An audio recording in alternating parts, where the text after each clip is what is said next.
How y'all doing? How y'all doing? How y'all doing? So I was supposed to do this video this morning, a little morning brew, morning coffee. 8 people watching me. Please hit that like button for me, sugars. I appreciate it. So I was supposed to do this video this morning, morning brew, morning coffee. Put my little notes together this morning, about 20 minutes till 5. Hey, I am Courtney. Thank you, sugar. Put my little all my notes together this morning and went back to sleep and woke up and had to go to work. So I missed going live this morning, but here I am. Hey Jessica, how you doing, sugar?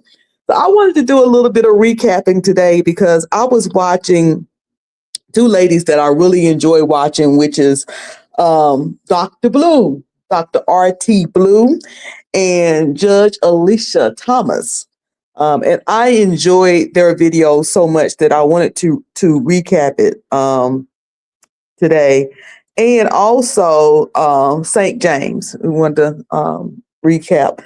Saint James did a really good video and a follow-up video after with I Am Courtney and Joshua concerning, oh, I should have looked at the name because if I say Ebenezer, Catherine Powell gonna come in here and say, no, it wasn't. So we'll get the name right by the time I get to that part of the video. So we want to talk about that.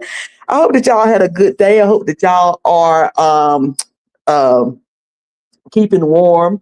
I meant to start my video somewhere else so I can show y'all how we still got ice out here in North Carolina. I am in North Carolina, the Triad area, the Piedmont area of North Carolina. I am literally, or not literally, but I am approximately 55 minutes to an hour away from Raleigh, south of Raleigh. Yeah, south of Raleigh, and about an hour and 15 minutes north of Charlotte. Okay. Thank you, P. Diddy. Thank you. Appreciate it.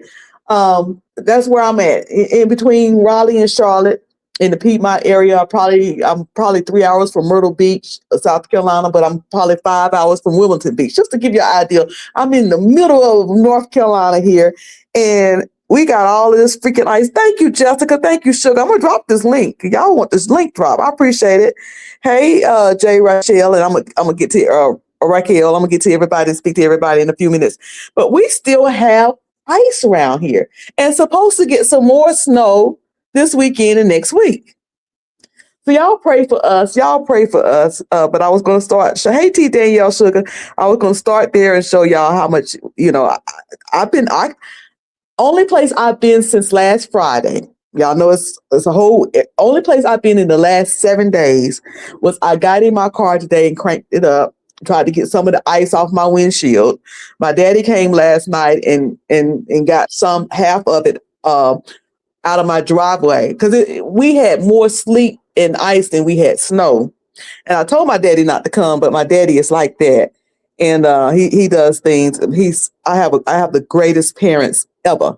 The greatest. God has blessed me with the greatest parents ever, and that is the absolute truth. But he came anyway, and I said, well, just get half of it on the side that I'm gonna get in the car, and he did that. Thank you, Sugar. Thank you. How kind of you. Thank y'all for the super chats. I appreciate that. So yeah, I've been stuck in this house. So I drove to the mailbox today because I had to get, some mail out that I was expecting. But other than that, that's only place I've been. I'm not eating out because I'm not able to go out. I wanted to go out tonight and get me a burger, but I was like, I better stay in. So hopefully maybe, hey Mimi, hey Sugar, hopefully maybe I can get out tomorrow. So I hope y'all are staying safe and staying warm wherever you are. And y'all pray for us. I have a flight Thursday. I have a flight Thursday. I got to get my hair done and all my girly stuff done, prettying up. So y'all pray for us that we don't get the bad weather that they think. And if they think we get it, and if we do get it, it clears up pretty quick. Hey, Gary Shaw, thank you for coming in. Social Corrine, how you doing, Sugar? Good to see you. Girl, I have been shaving ice all day in Texas. And that's something, we're not prepared for this stuff.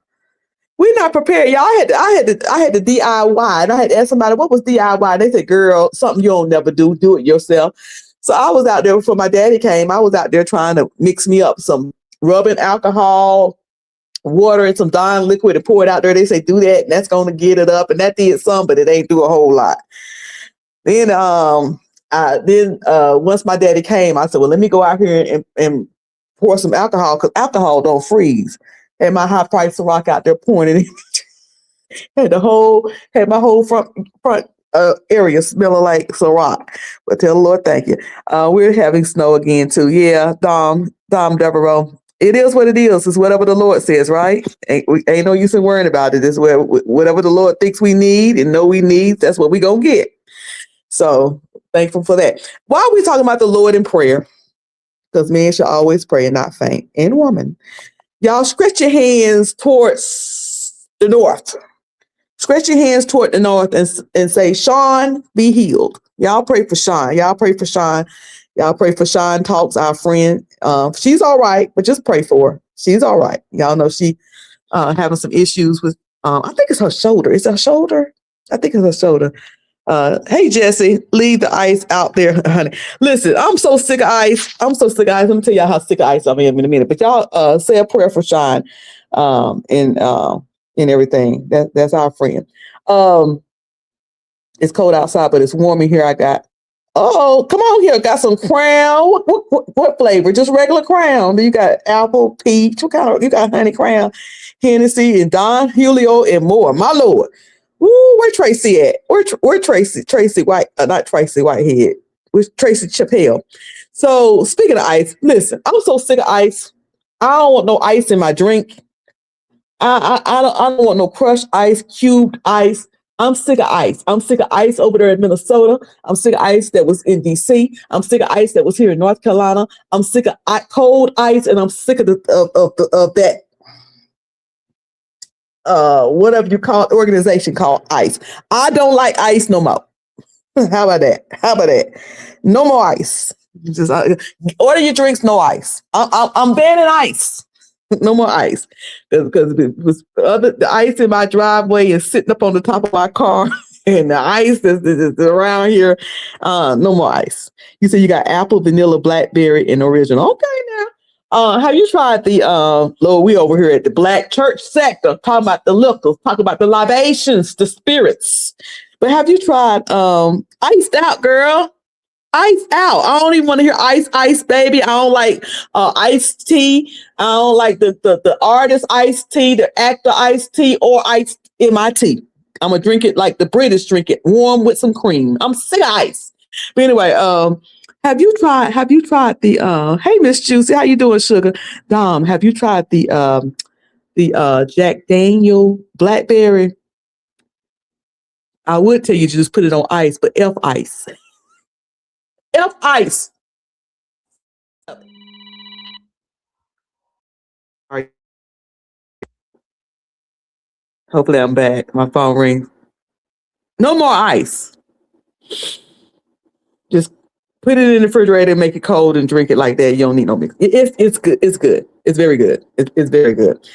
It is good. Hey, CH.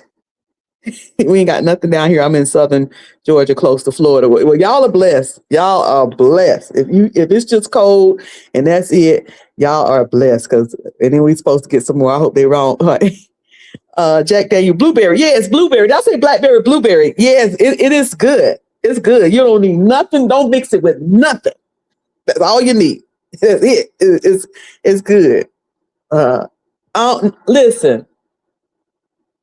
Before the ice hit North Carolina, I was tired of ice. But that just took me all over. That just took me over. This ice out here in my driveway just took me over the top. It just took me over the top. Okay, let's go ahead and get started. If y'all hear some noises up there, my washing machine is very noisy. I don't know why. It's upstairs in the loft and it's still making noise. So excuse the noise. I'm doing laundry so I can pack for my trip for next week. Y'all pray my strength in the Lord. So let's begin here. So Judge T said what? Judge T was over there. Let me tell y'all, Judge T was over there cutting up. And I'm late with this. It's Blackberry. I had the name wrong, y'all. It's Blackberry. It's the Jack Daniel Blackberry. And it is good. We had some over there and we went to Kentucky. I tried some before I went to Kentucky and I bought a bunch of little bottles and it was good. It was really good. Florida T-Bird said, we didn't get anything this past week, but we're getting a record breaking low starting tomorrow.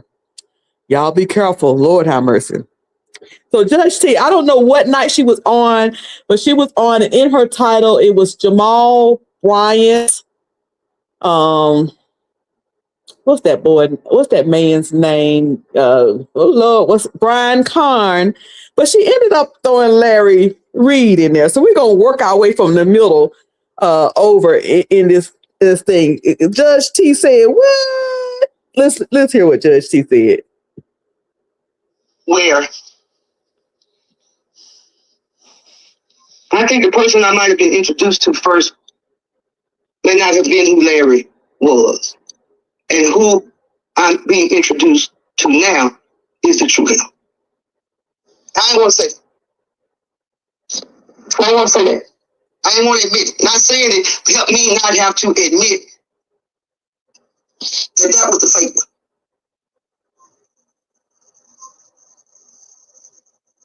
There's a part of me that's not sure, though, if he was fake all the way. But being introduced to a better way of scheming the people to get the money out the pocket. Did you say scheming the people to get the money out? And I believe he learned that way from Bishop Jordan. Oh.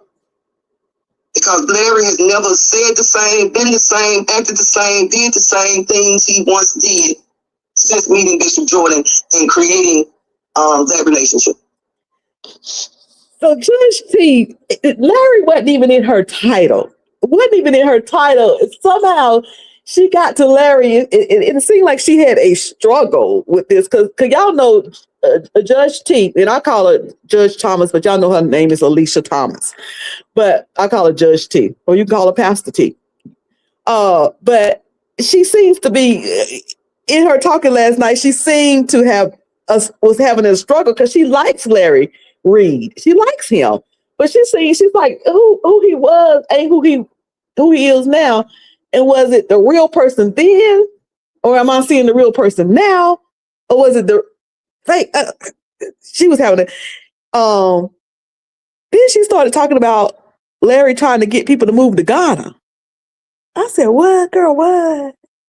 Larry keep trying to get everybody to go to Ghana with him. What he gonna do in Ghana? You know, he always talking about he building over there, he doing this, he doing that, but he won't be specific. Larry over there trying to build a little community, y'all. And after listening to Mad Church and Official King Payne, the way that he's doing it, I mean,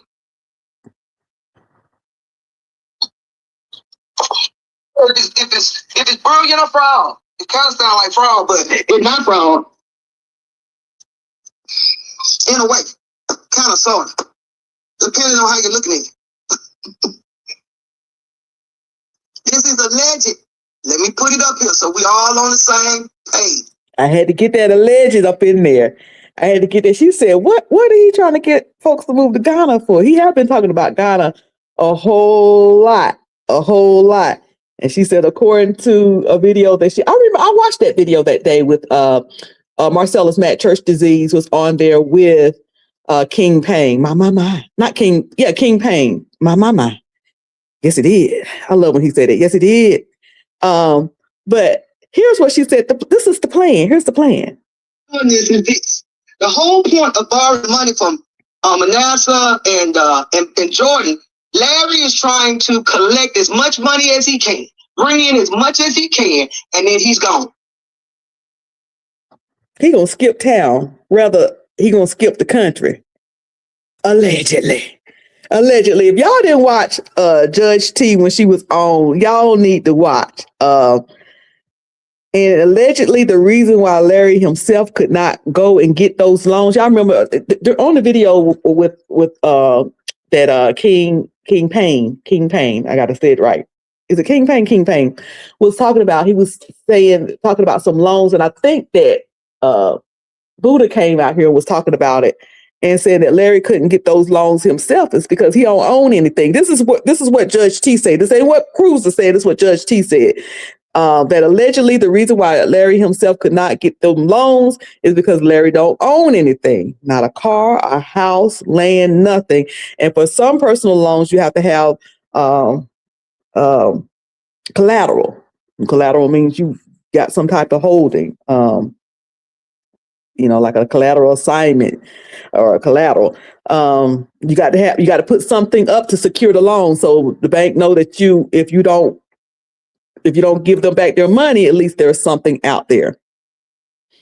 Manasseh said that too. Did Manasseh say that? If y'all didn't watch Judge T, y'all watch Judge T. Now, she also talked about Brian Karn.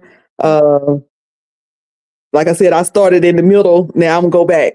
I started in the middle of her video. Now I'm gonna go back to the beginning of her video where she actually talked about Brian Karn. And again, I don't know how she ended up on Larry. I like the way she say Larry. I'm Southern. I'm a Southern girl. I got this North Carolina accent. I'm country, but Judge T is what is she? Is she from Mississippi? She Mississippi country. She's Larry. I like the way she say Larry. But like I said, she started her video out with talking about Brian Karn, and she ended it talking about Carrie and Jamal, of which, honey, I'm about as tired of Carrie and Jamal in that darn dress as I am this ice.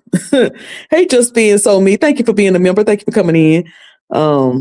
Yeah, I'm about sick of them. So when she first started the video, she initially thought Brian Karn had stolen church money after hearing about his incident for fraud. So when she first heard that Karn had some issues with the law and with money, she thought he had stole the church's money.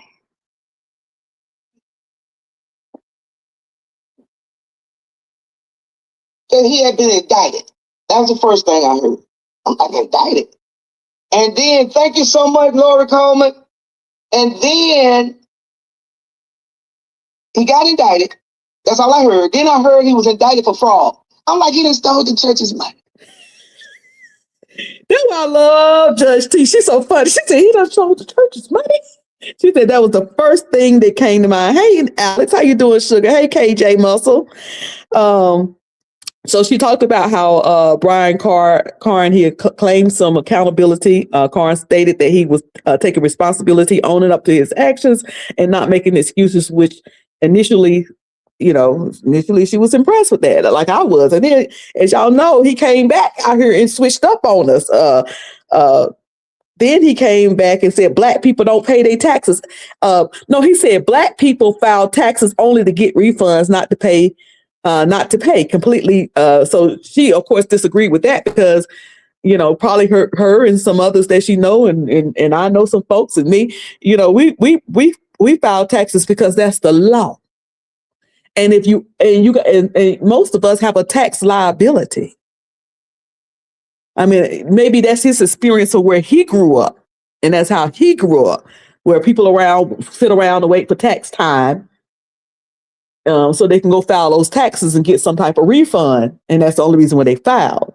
But that's not everybody's story. That's not everybody's experience. And that's not everybody's testimony. She talked about that. She critiqued his statement. Judge T vehemently disagrees with with Karn's. I don't know why I want to say Cam Newton. With Karn's generalization, arguing that it's a personal issue, not a reflection of the entire Black community. She accuses him of gaslighting and the lack of true accountability. St. James said he ain't received a refund in years. And St. James is a man, the child or children. We know of one daughter, but y'all know St. James kind of fast. So daughter, children or children's, a child or children, but they grown. So it ain't like he can put them on his taxes and then he make all that money. Y'all know St. James make all that money. We ain't gonna play. We ain't gonna sit around here and play like we don't. Okay, we can move on. Leave St. James business alone. Karn pleads and lack of due diligence. Karn choose to plead guilty based on the attorney's advice, but Judge T questioned his judgment, particularly his failure to seek proper financial guidance despite his increasing wealth. I don't understand. Somebody said he's slow. I don't understand how these people sit up here and make this money and know they're making all the money. It ain't like if you make $1 million, you got to give the government all million. If you got to give the government 200,000, you still left with 800,000. Okay, listen, I got a witness. By 2 or 3, 2 or 3, and we got 2 that agree. I agree St. James has money. Okay. That's a witness. I got a witness. Now don't be emailing him to borrow nothing. Let me hold something. So then she talked about that. And then she talked about his manipulation. Tell us about it. Now, Judge. here comes the manipulation. See, I don't like this. You've been doing good, but then you come back and you always come back with the wrong thing, bro. Right? Here, I'm not blaming anybody. I'm taking full accountability.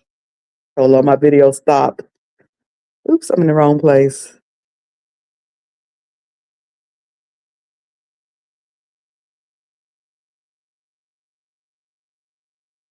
And responsibility, but y'all should have some mercy on me. Y'all want to crucify me. You want to see all the preachers fall. No, we don't want to see all the preachers fall. We just talking about the ones who have. Ain't nobody sitting up plotting and planning and wishing. Ain't nobody throwing salt over their back saying, "Woo, we all hope Brian come on that." What we've all said is you need to repent and get yourself together for real so that your calling will match your lifestyle. That's all anybody's ever said to you, Brian. Exactly. Let the word you preach and stand on be so to you that your life. Exactly. Y'all make sure y'all go over there and watch Judge T if y'all miss it. Hey, Catherine Powell. Y'all make sure y'all go watch Judge T if y'all miss. Hey, Shy Rosalind. Charlotte Rosalind, we are definitely keeping you in prayer. We're gonna start us a prayer list, y'all. I'm promise you, we're gonna start us a prayer list. Y'all say a prayer for Shy Rosalind and anybody else who need prayer. Let's keep each other in prayer. So that was, if y'all missed Judge T, y'all make sure that y'all go over there and see Judge T. The latest video, it is called Brian Carn and Jamal Bryant Fallout. And in the middle of that, she could have slid Larry Reed's name in there because she got on here. Now, Dr. Blue was walking heavy. I don't know whether that was yesterday or the day before yesterday, because I am late doing this video. I was supposed to do it this morning. I was supposed to do it the day before. But let me tell you something. Dr. Blue was over there walking heavy. Y'all hear what I'm saying? Dr. Blue did a video that was called "There Are Two Sides to Free Speech." And she was walking heavy. And in her video, she was talking about social fire over there. She was talking about social fire and everything that was going on between the back and forth between he and Thais. But she really didn't. She got into that, but not really. She had a message to Doc over there. Hold on, let me get this video. She had, well, I don't want to call him Doc. She had a message to, what is his name, y'all? Leach. Is his name Leach? Brother Leach. And she had a slight message to the LBGT community, as I call it, the LGBTQ. Yeah, Rock Leach. She had a little message. So let's get into what Dr. Blue had. Like I said, I enjoyed the video. In this video, Dr. Blue discusses the concept of freedom of speech, emphasizing that it comes with responsibility and consequences. She explains that while individuals have the right to express their opinions, including their rejection of the LGBTQIA plus community, they must also be mindful of the impact of their words, which can lead to legal liabilities like defamation and slander. The significant portion of the video is dedicated to addressing the term homophobia. Dr. Blue argues that it's often weaponized by the LGBTQ plus community against those who express disagree or lack support of their lifestyle rather than actual fear. She asserts that individuals have a right to reject what they do not condone.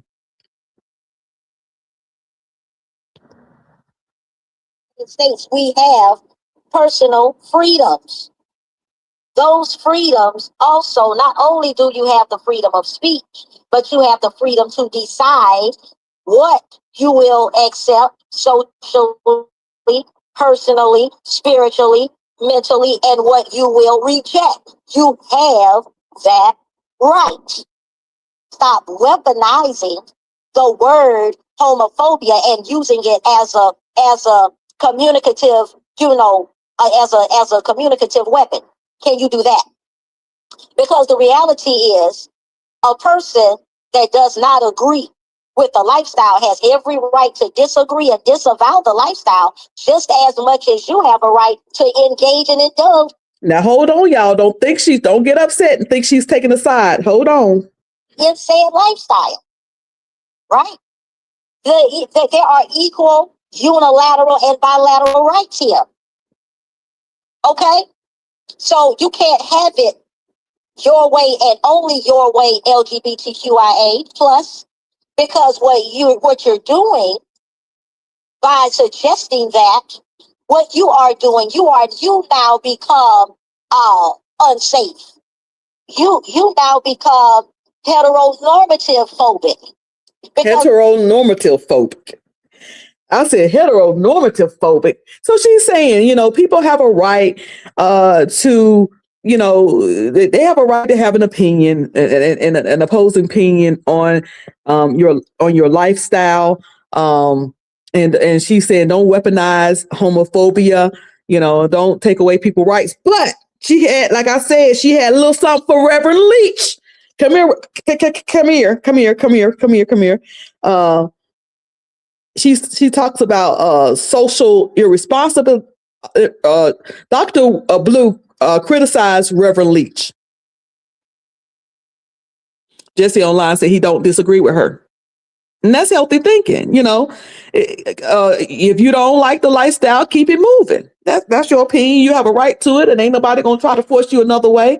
But let's all live in peace. Go on over there. Go on over there. So Dr. Blue criticized Leach video for not homophobia, but for social irresponsibility. So in her opinion, what Reverend Leach is, that's what she called him. She didn't say it was homophobia. She just said it was irresponsible. And I agree. And lack of integrity. Mm-hmm. She highlights how Leach misinterpreted Yvette Flanders' message by taking it out of context, creating a false narrative. She emphasizes that the importance of direct and respectful dialogue, suggesting that Leach should have engaged in a conversation with Flander instead of mischaracterizing her words. I found his presentation to be socially irresponsible. And I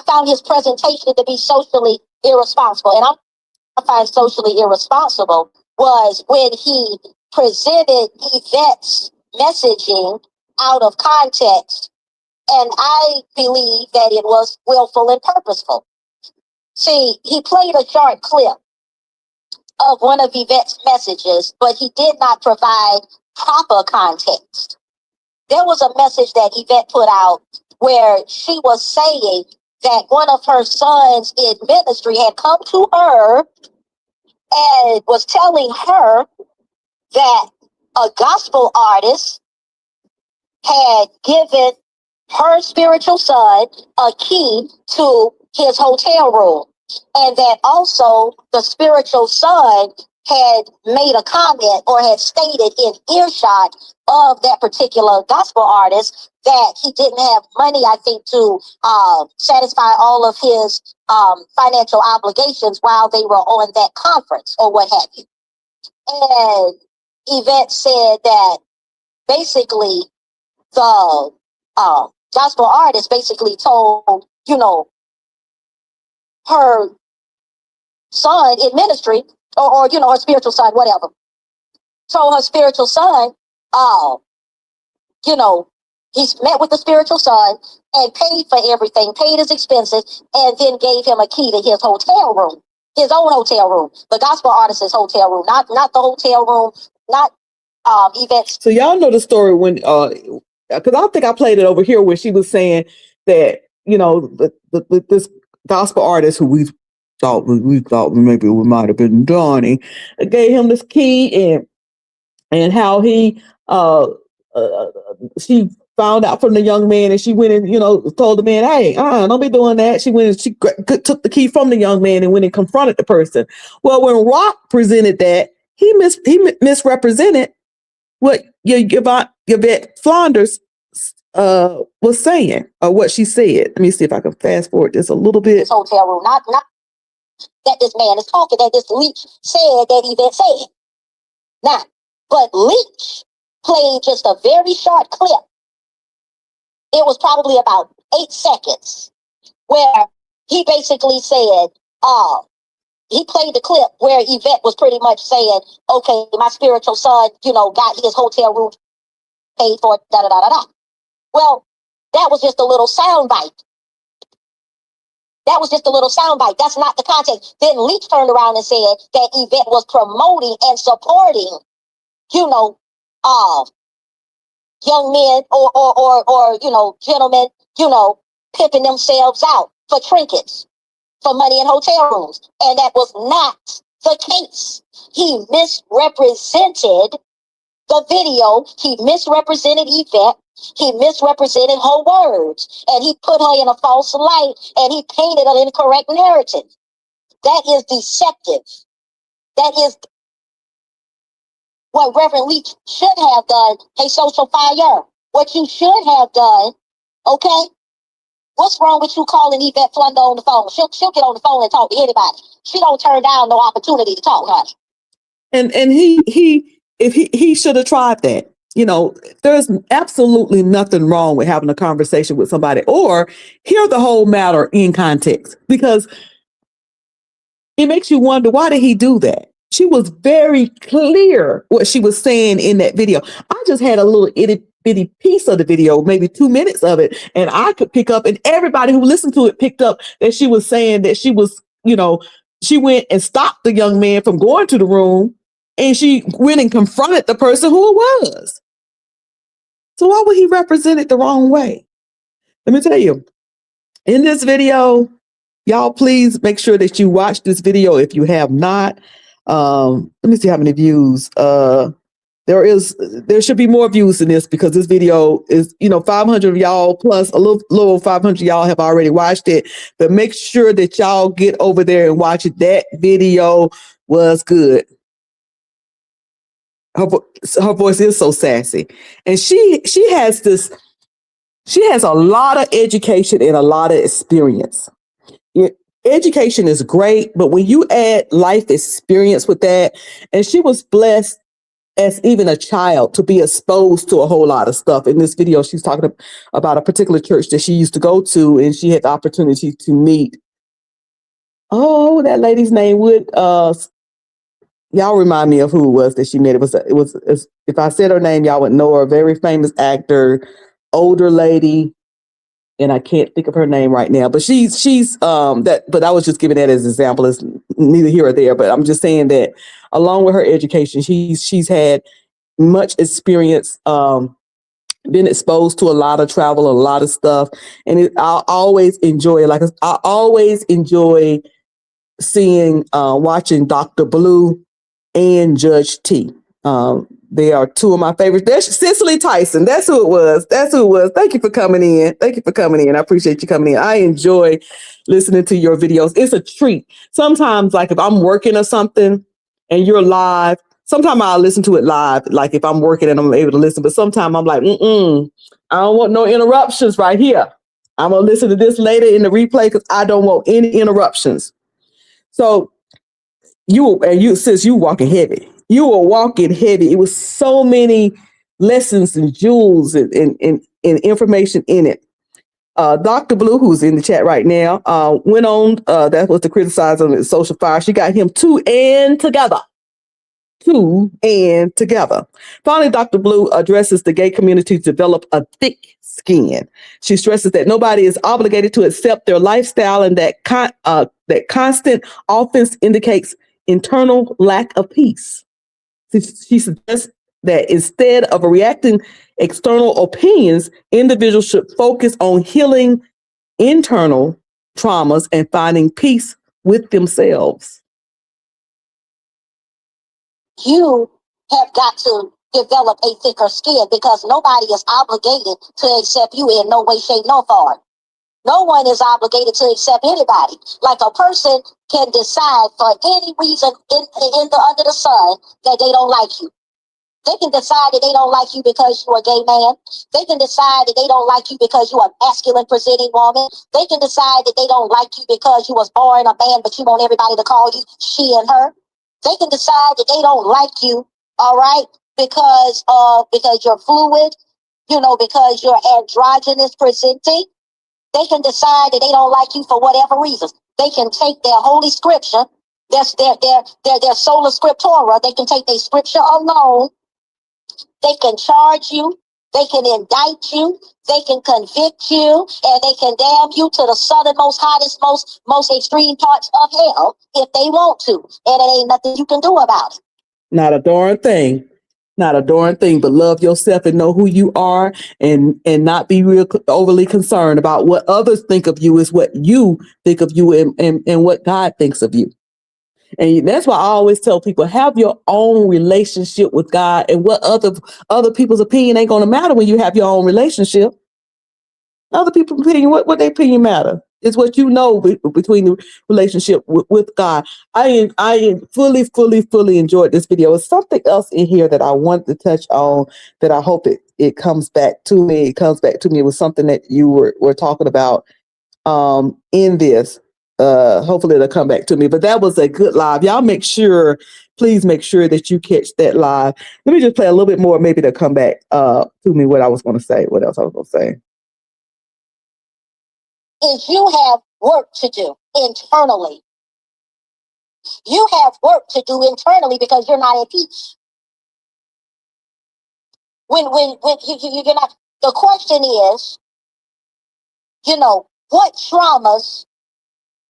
what traumas and what triggers, what is unhealed, you see? I'm gonna let y'all go. I hope that thought came back. It was something else I wanted, and I didn't put it in my notes, but hopefully it'll come back. So y'all make sure that y'all go see Dr. T. Dr. Blue. Y'all do not need to be missing any videos that she does, honey, because it'd be good. And I would love to see another conversation with Dr. T and Marcellus join my panel one day. And I sat back like it wasn't my live, like a subscriber, and enjoyed it that Saturday morning. I love this area of the church sector, because whether we get along, or whether this one like this one or that one like this one, we have some people that give us some thought-provoking stuff over here. We might, fight back and forth a little bit. We might talk about what the church is doing or the preacher's doing in that one. But we really hit some thought-provoking stuff, and some stuff that can change your life or can make you think. And so I like this sector over here. But y'all know I was missing for a little while. I meant to start out like this. I meant to start out and tell y'all. I'm getting ready to get to St. James in a minute, but I meant to start out and tell y'all I was missing for a little while, because I put up my little non-Baptist finger. I put up my church finger, and I tipped over there to the beef sector. I tipped right on over there. Hey, AT2. I tipped over there to the beef sector because the beef sector was jumping. So that's why I was absent. I ain't do the video yesterday and the day before yesterday, because I was over there watching it. Can I tell y'all the truth? I had to tip over there. I said, what they got going over there? Y'all know we had audio gate, but we never heard audio.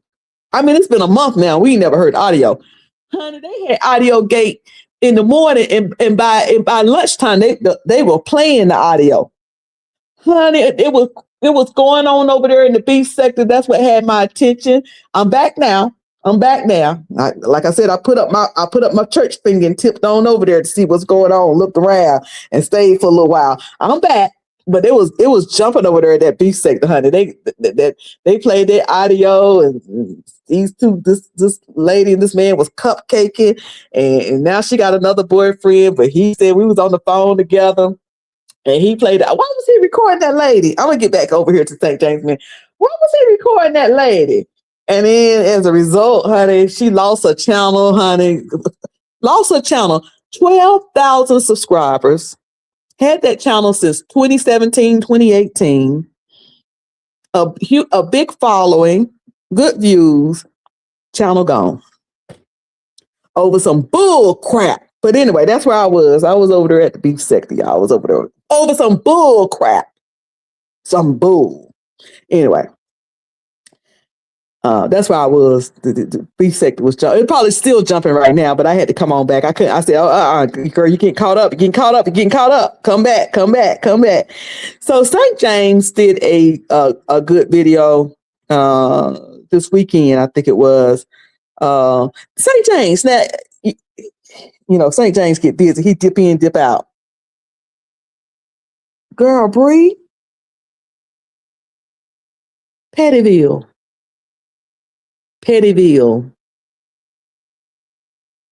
According to her, she was on the backup channel this morning. Channel gone. 12,000 subscribers. You know, she's been over there since 2017, 2018. Pretty good following. Gone. You don't know Brianna Simone Pettyville? Okay, I'm surprised. She's been over there in the B sector for a good little while. Who was with TSCC? Okay. So St. James, is the carnal church sector now called the black church sector? Because I was looking at the channel, I said, wait a minute, they say the black church sector. They don't say the carnal church sector. But anyway, St. James did a video where he had the members of, and that's, let me go pronounce this right. Hold on, y'all. Let me go pronounce this right.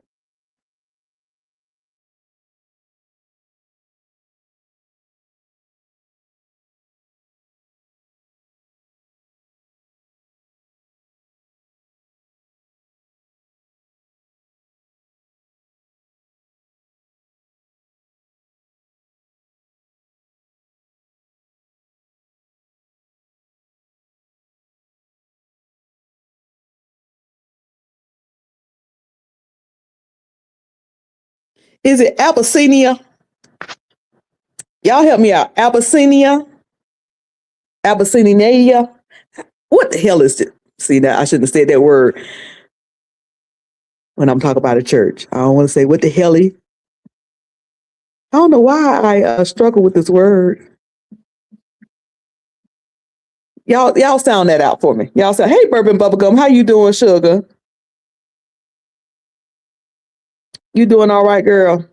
You yet holding on. Hey, Marcus.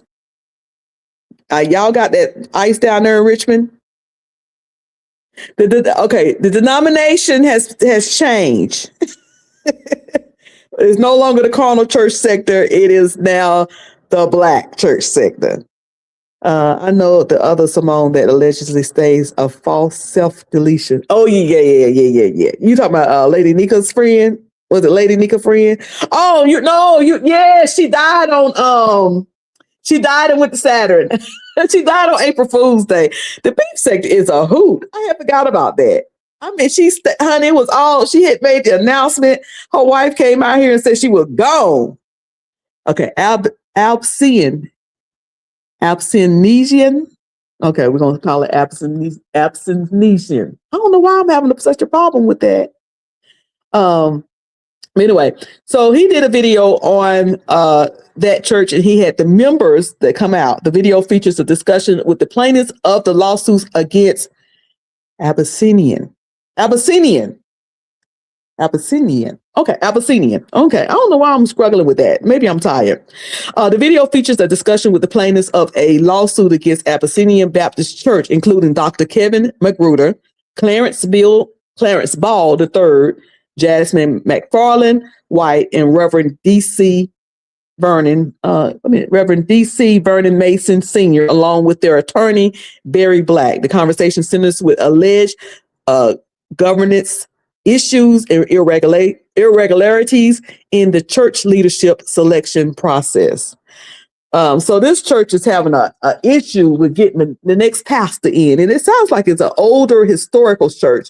Now, my cousin pastors a church out in the Atlanta area that's also an old historian church, and they also have this team that goes out and find their next pastor.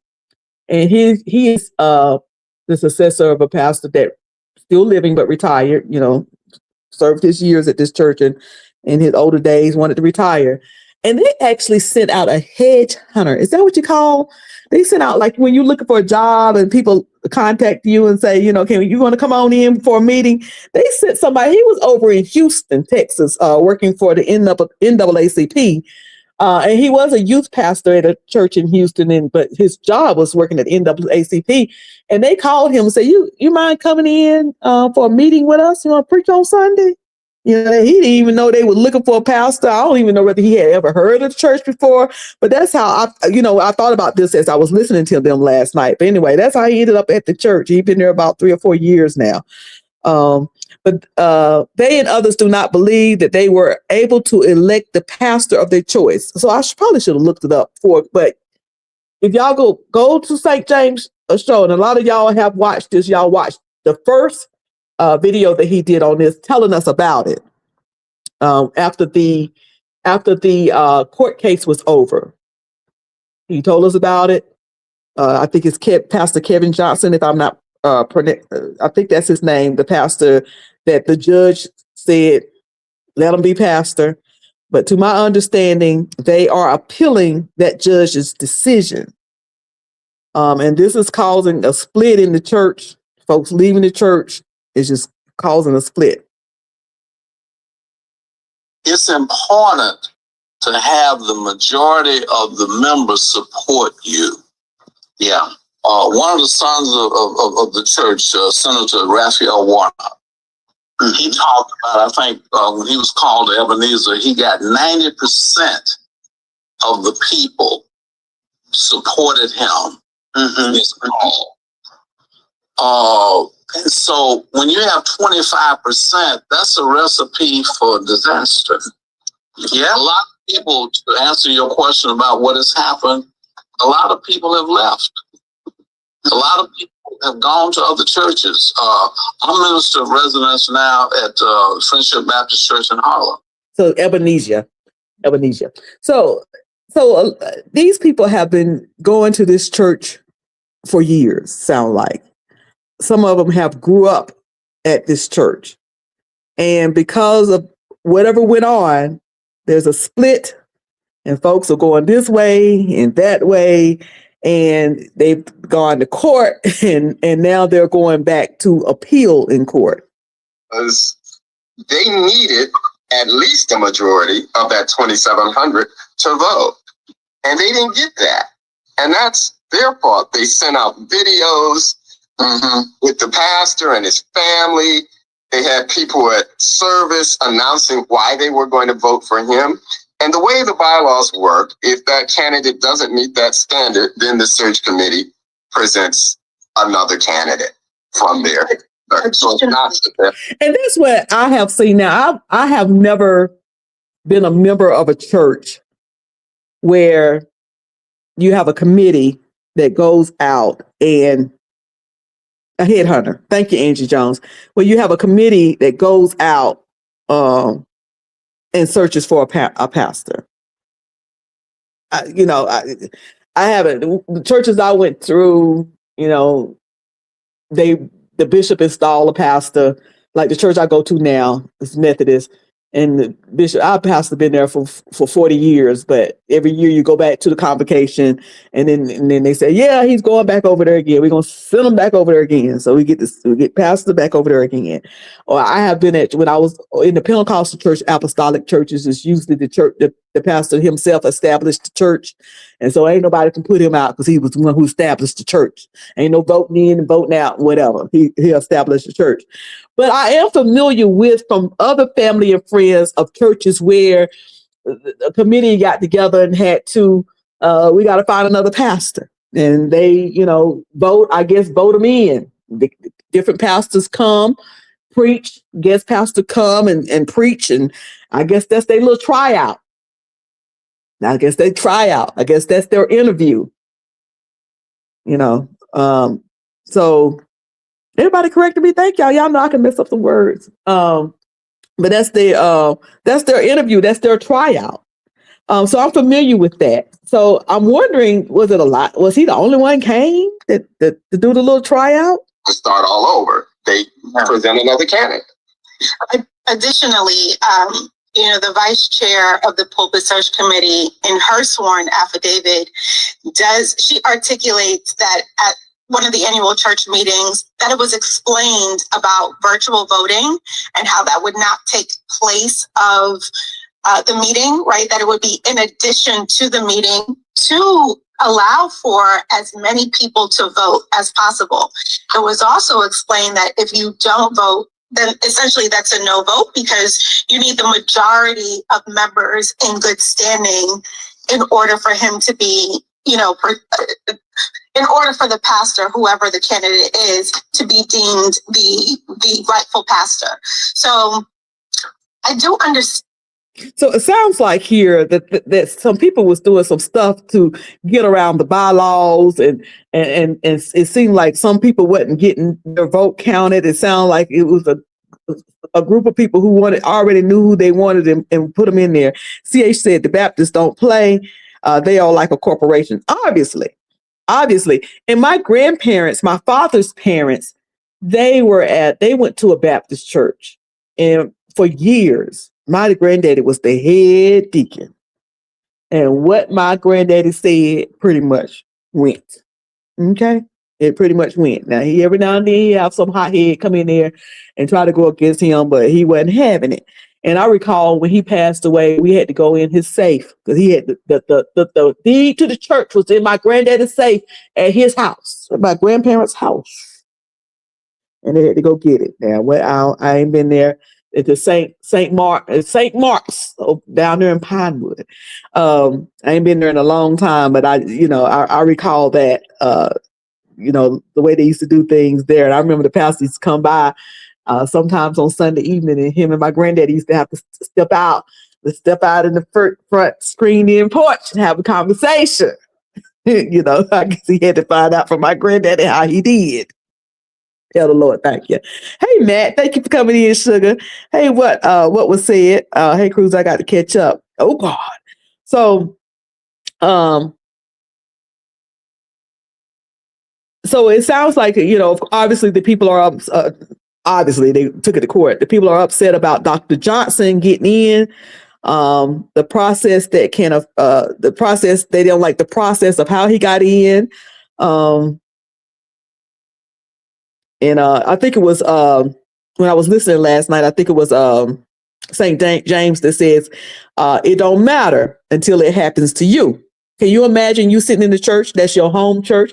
That's the church you went to most of your life. You was probably born in that church. All your family went to that church, probably met your husband up in there, most of your friends and stuff. And then all of a sudden your voice and your vote don't count. And you financially support this church. You financially support it. You support it with your time and your energy and your resources. And all of a sudden your vote don't count.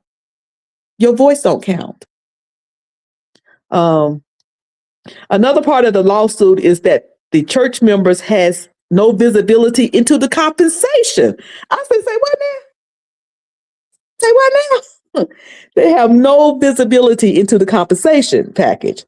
And it's not because they want to be nosy that they want to know. It's because ain't the finances of the church public? Ain't that put out public among the members? And why would they even be secret in the first place? So there's a lot of little situations and issues going on at that church. Y'all make sure y'all get over there to St. James, over the St. James channel, and watch that video. It was good.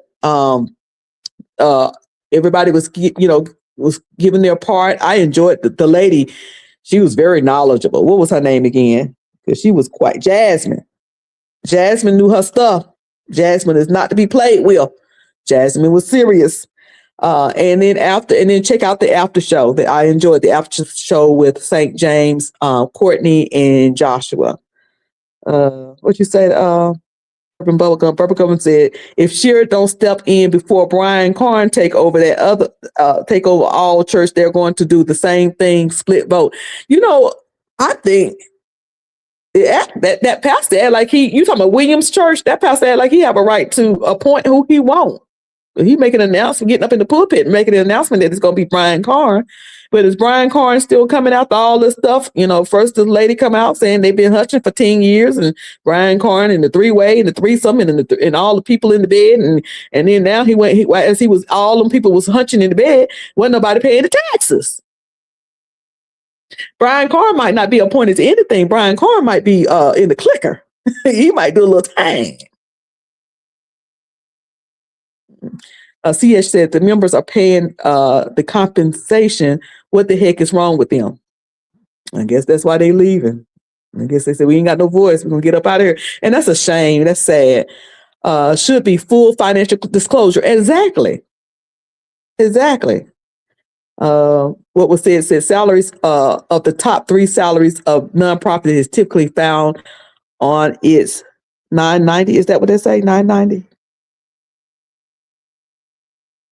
And there is his, thank you for putting that in, moderator. There's his link to go see that. Now, as I'm hearing this video, I'm hearing bylaws and pulpit search committees. That was the first time I ever heard pulpit search committee. I didn't know there was a such thing as a pulpit. Y'all go watch that video. It is quite interesting. I can't tell you how many times I was like, what? Say what now?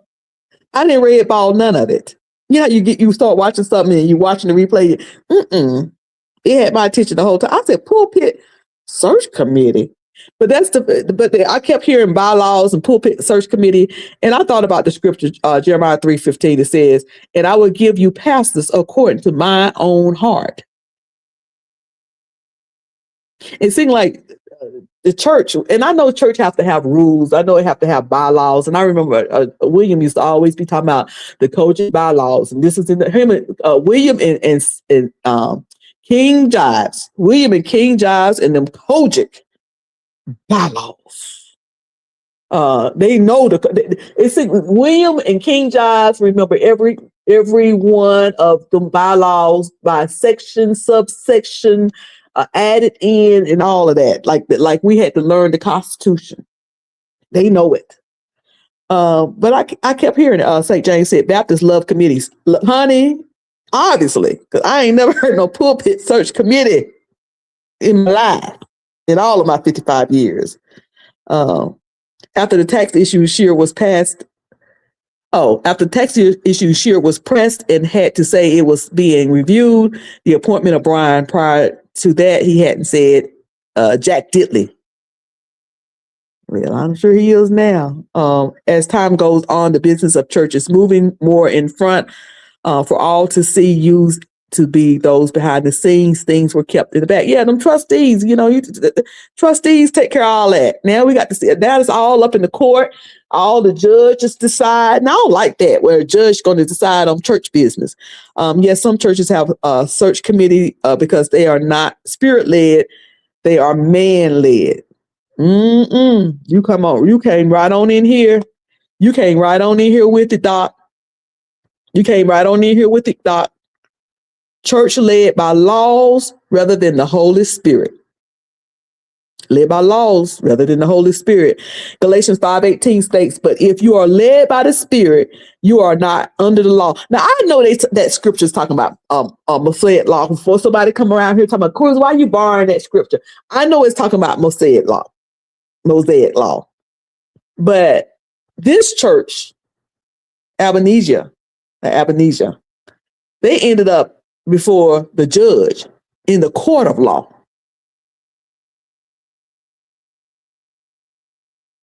And a judge told them that their process was wrong. A judge who don't attend that church, a judge who don't pay no tithes to that church, a judge who ain't never going in that church and gotten together and fixed some chicken for the afternoon service for that church, a judge who ain't never sang on the choir or the testimony service or the worship, did any worship, a judge who don't even go there told them that their process was wrong.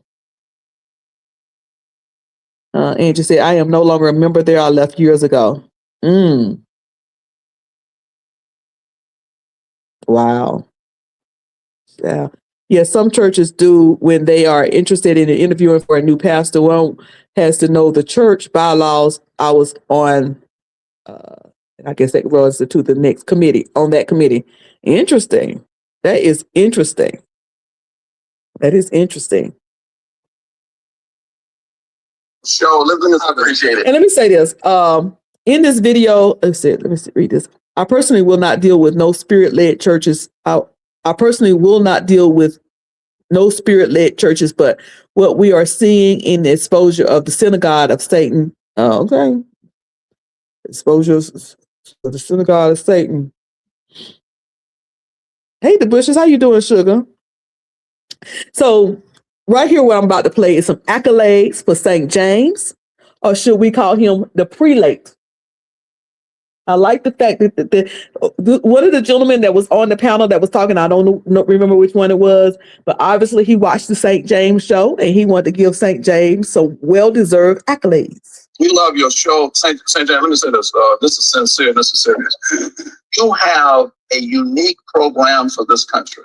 You're talking about the most important institution in our community. Yeah. But for the Black church. Oh no, we going back to when we were in captivity.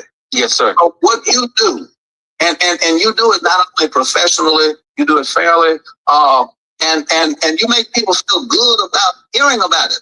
I mean, people could be okay. We're on the night and we're talking about. I mean, but so thank you. God bless you. I appreciate you, Reverend Doctor. I really do. I appreciate your support. And I agree with him. That the show was good. Like I said, I thought I was going to go over there and get the tea and red. But I found myself not red balling. When they needed to talk, St. James allowed them to talk. When he needed to jump in and kind of move it along a little bit, he did that. When he asked all the right questions. It was an awesome show. Hey, Sean Talks. How you doing, sugar? It was awesome interview and live. So y'all make sure y'all check that out. A lot of you have already watched it, but for those, a few of you, the three of you who ain't watch it, y'all go over there and watch it. And just said, well, a bunch of fussing and mess. Good friend of mine was also on the committee, and she went off and said they are all messy, honey.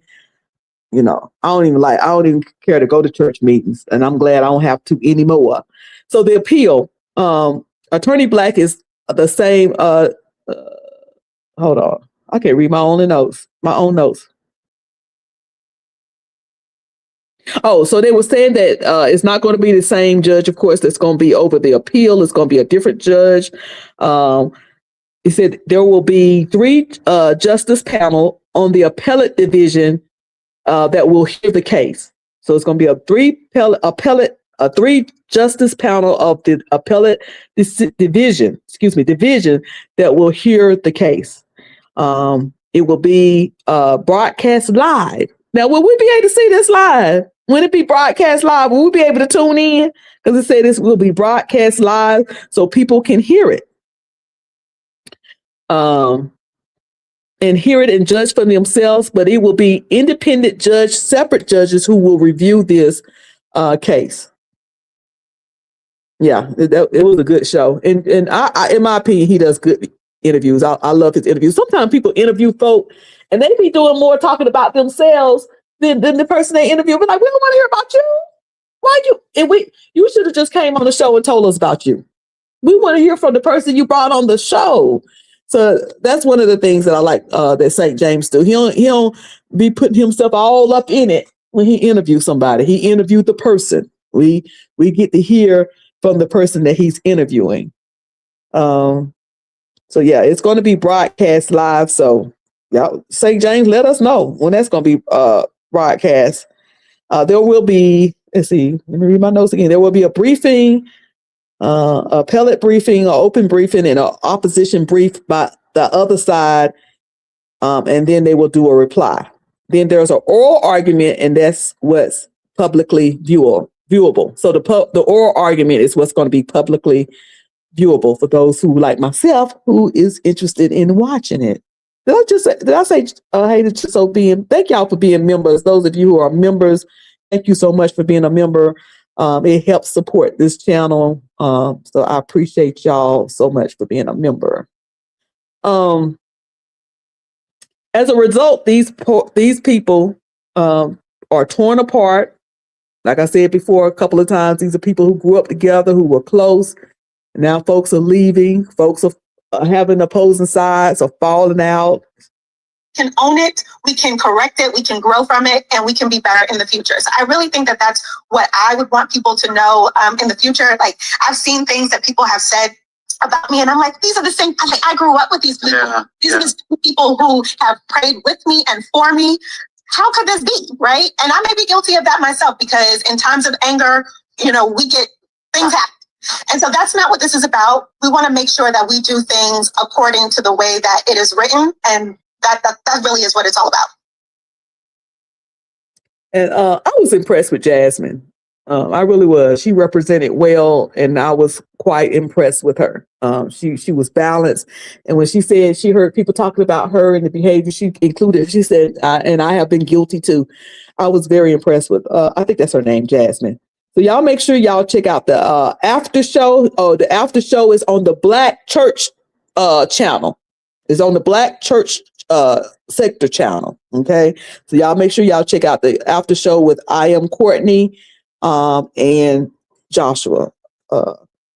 All right, we almost done. Y'all, William is back on Facebook. For those of you who do not know, William is back on Facebook, building his channel back up over there. So y'all go check out William videos. I haven't been able to get into William videos lately. He's been going live nightly, and I just not been able to get into it.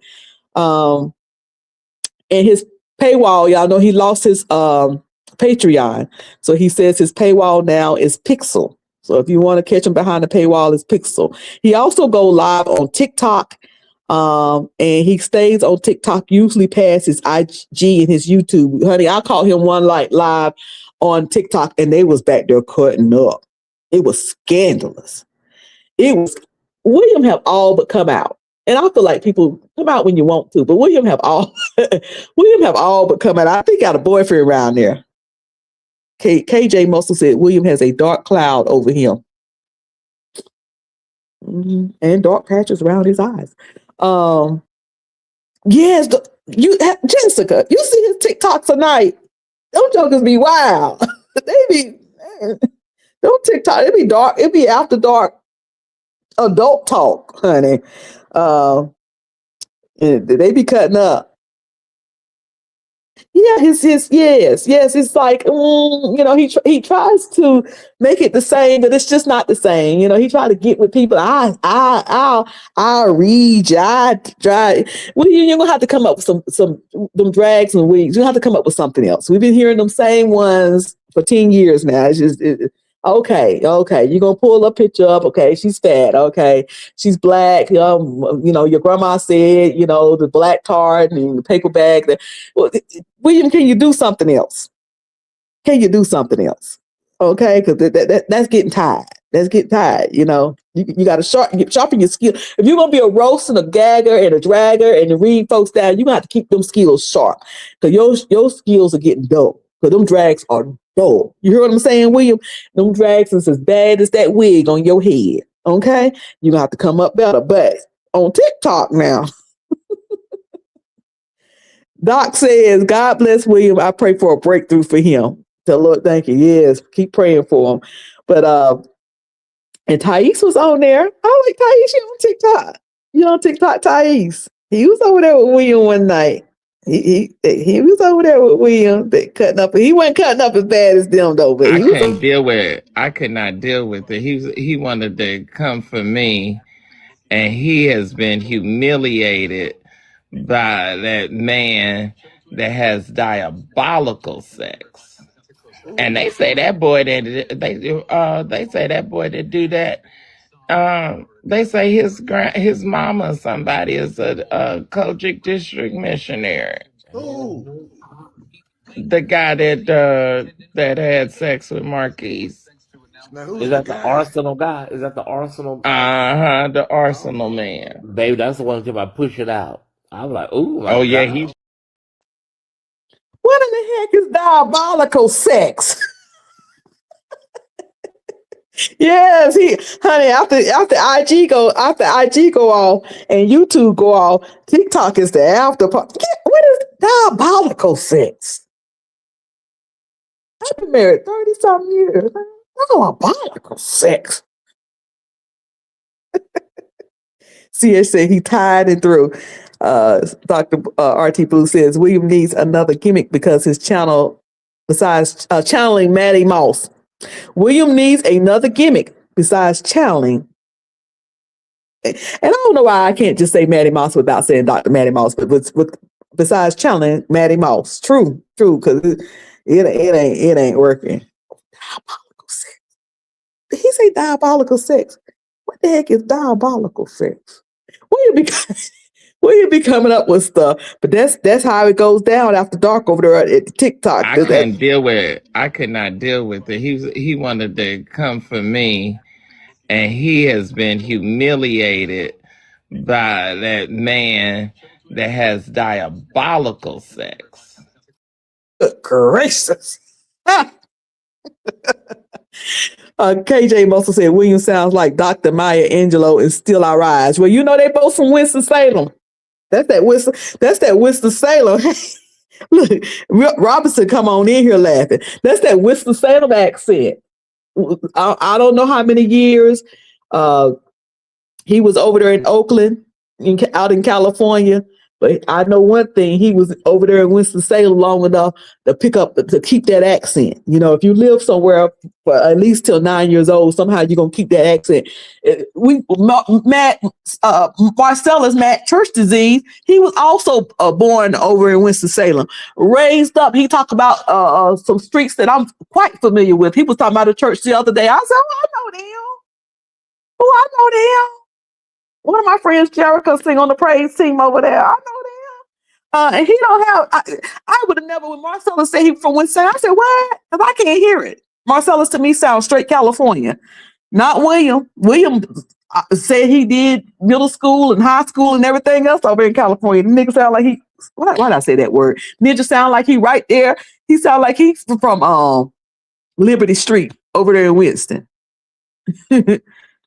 William swears he from West Oakland. Ain't no way. There is nothing in his voice sound like he's from Oakland. He don't even sound like he's from Sacramento. I live in Rancho Cordova. Back in I went there in, I think it was 86, 87. No, 88. So in the 80s, because I was back and forth. My mom used to send me out there in the summer because my sister was in the Air Force. That's when they had made the Air Force Base out there in Sacramento. They had made that. I think Travis is still there. But anyway, they had made the Air Force Base, and my sister was stationed there. And my nephew was born either 87 or 88. So it was been around that time. So I used to have to go out there in the summer to keep, they used to make you do labor back when we was young. You had to keep your nieces, nephews, or whatever. So I would fly out when school was out, because I graduated from high school in 88. But I would fly out during the summers and keep my, what do I call him? What do I call Sir William? What did I call William? But I used to keep my nephew out there. So I know the accents of Sacramento, Oakland. I've hung around Oakland a little bit. San Francisco, I went over there. But he's supposed to be from East Oakland. I think not. My niece lived in East Oakland for years. For years, she lived in East. Ain't nobody there that I met when I was out there sound anything like no William McCray. What did I call him? Do we know his daddy? Robinson. Have you ever seen his daddy? You've seen his daddy. You've seen his daddy church. Have you heard his daddy preach? I mean, his daddy is this bishop with this big church and well-known bishop. But anybody seen Bishop William McCray? Which one? Sir William is what? The third? What is he? The third, fourth, fifth, sixth, seventh, eighth, nine, 10? Anybody seen the second or the third?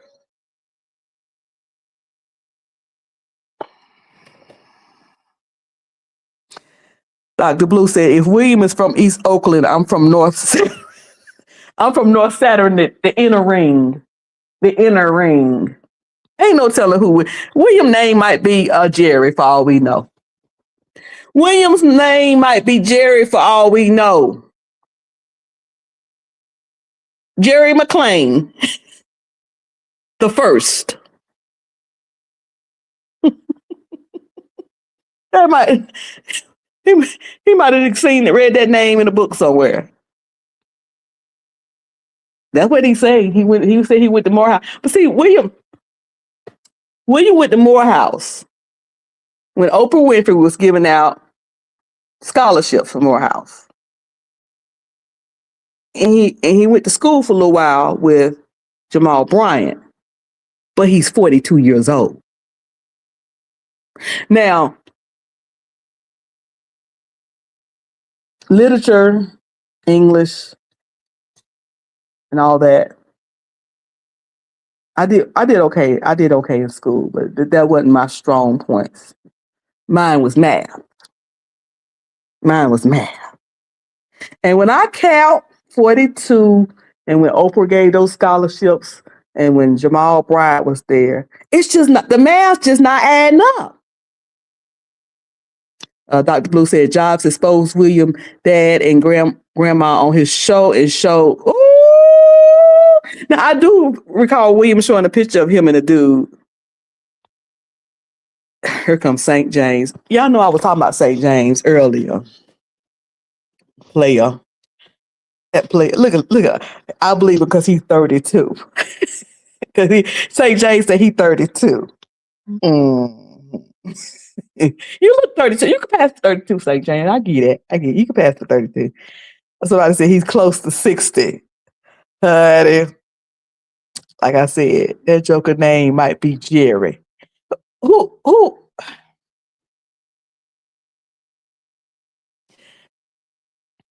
Let me leave that alone. CH said, I grew up Kojic and I ain't never heard of a Bishop McCrae. My best friend's dad is my best friend when I was growing up. Is Bishop Oliver Quick, Kojic. Bishop Oliver Quick for years was the ambassador, I think. Was he in Africa? His son is Oric Quick. I think his son was on a reality show.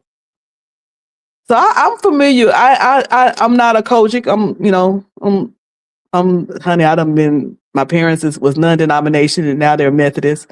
And then I done married, a man that's Pentecostal, then moved over to the Apostolic. But I'm familiar with the Kojic. And I had never heard of, I had never heard of him. CH, these people on YT really believe William, someone in Kojic. It's hilarious to me. Hey, organically, those who know. Those who know. Now I know he's gonna come back out here and say, I can't stand her. I can't stand this cruiser. I'm gonna come to her house at 6 o'clock and kick the door in. Fighting is in the Bible. She needed an ass whoop. So let me leave him alone before me and him start back fighting again. I know, we was doing so good. I know I was doing so good. I couldn't help. What got me here? How did I get here? Bourbon Bubblegum? How did I get here? We was at peace. Don't nobody tell William what I said. Okay, everybody here, don't nobody tell William what I said tonight. Okay, Doctor said I have a question. Was William ordained elder in the Kojic? I'm just asking. I think he was. I think that he was, but they didn't know his real name because we don't know his real name. William's stepfather is a Baptist preacher. That's what I heard. That's what I had heard, that his stepdad was a Baptist preacher. People say his parents wasn't never born would make him a pastor. I would make him a pastor. But that's neither here nor there. Oh, let me get off here before I get in trouble. Y'all, do I need to drop this link? Lord, look, see what y'all done got me into? Oh, Lord. How y'all get me here? Oh, Lord. Oh, Lord. Oh, Lord. I love me. I really do love me some William McCray, y'all. Y'all wouldn't think so, but I really do. I love me some. I'm a fan. I'm a fan. I'm gonna send him a cash app around there tonight. Maybe he'll leave me alone.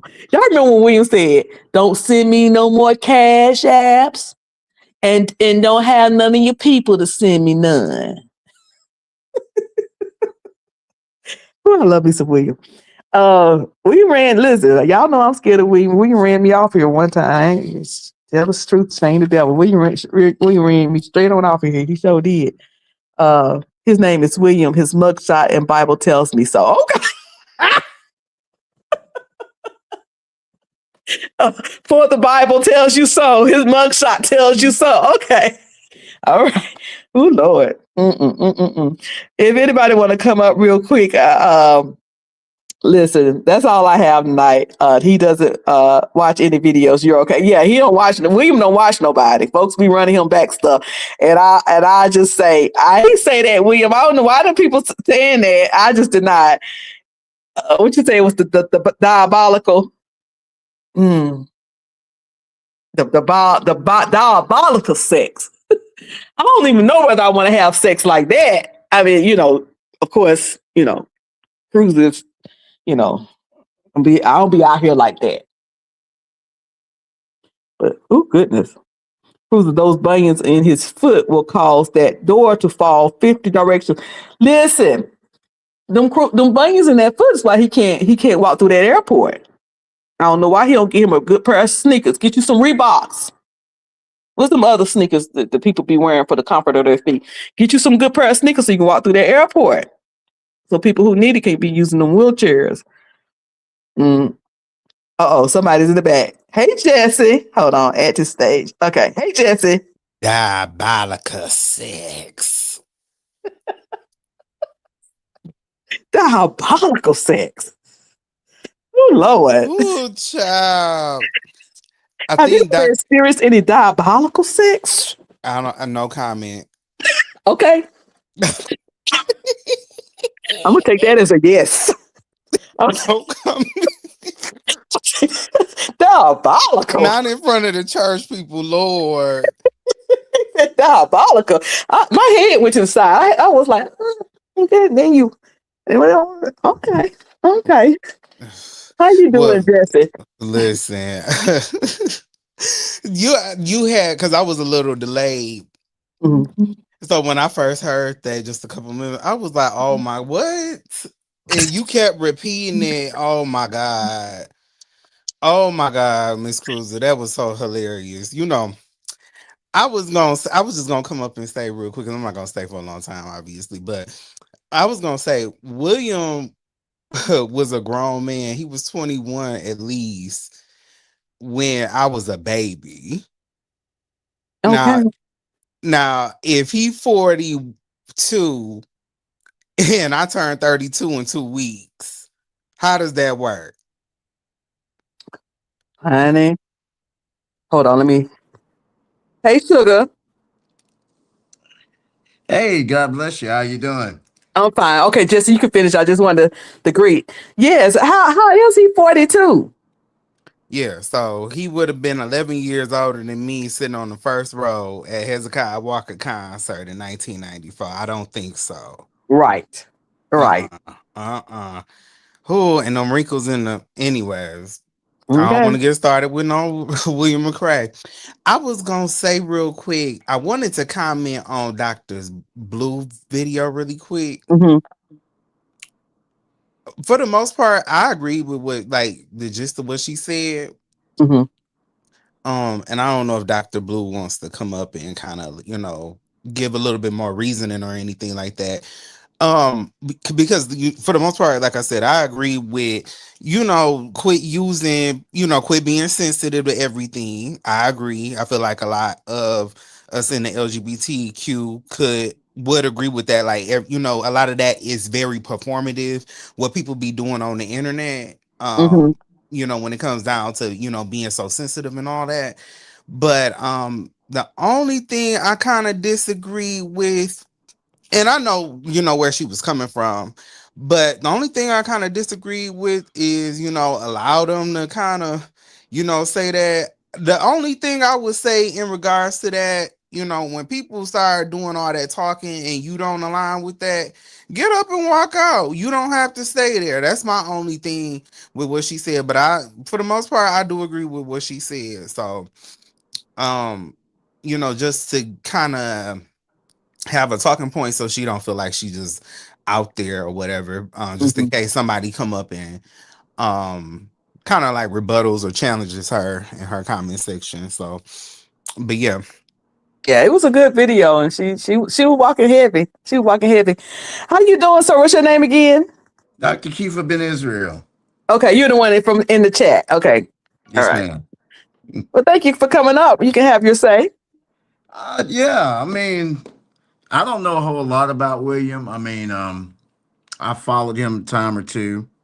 Um, and I give respect to everybody, anybody, no matter whether you're full of it or not. I at least try to give you a listen or something like that.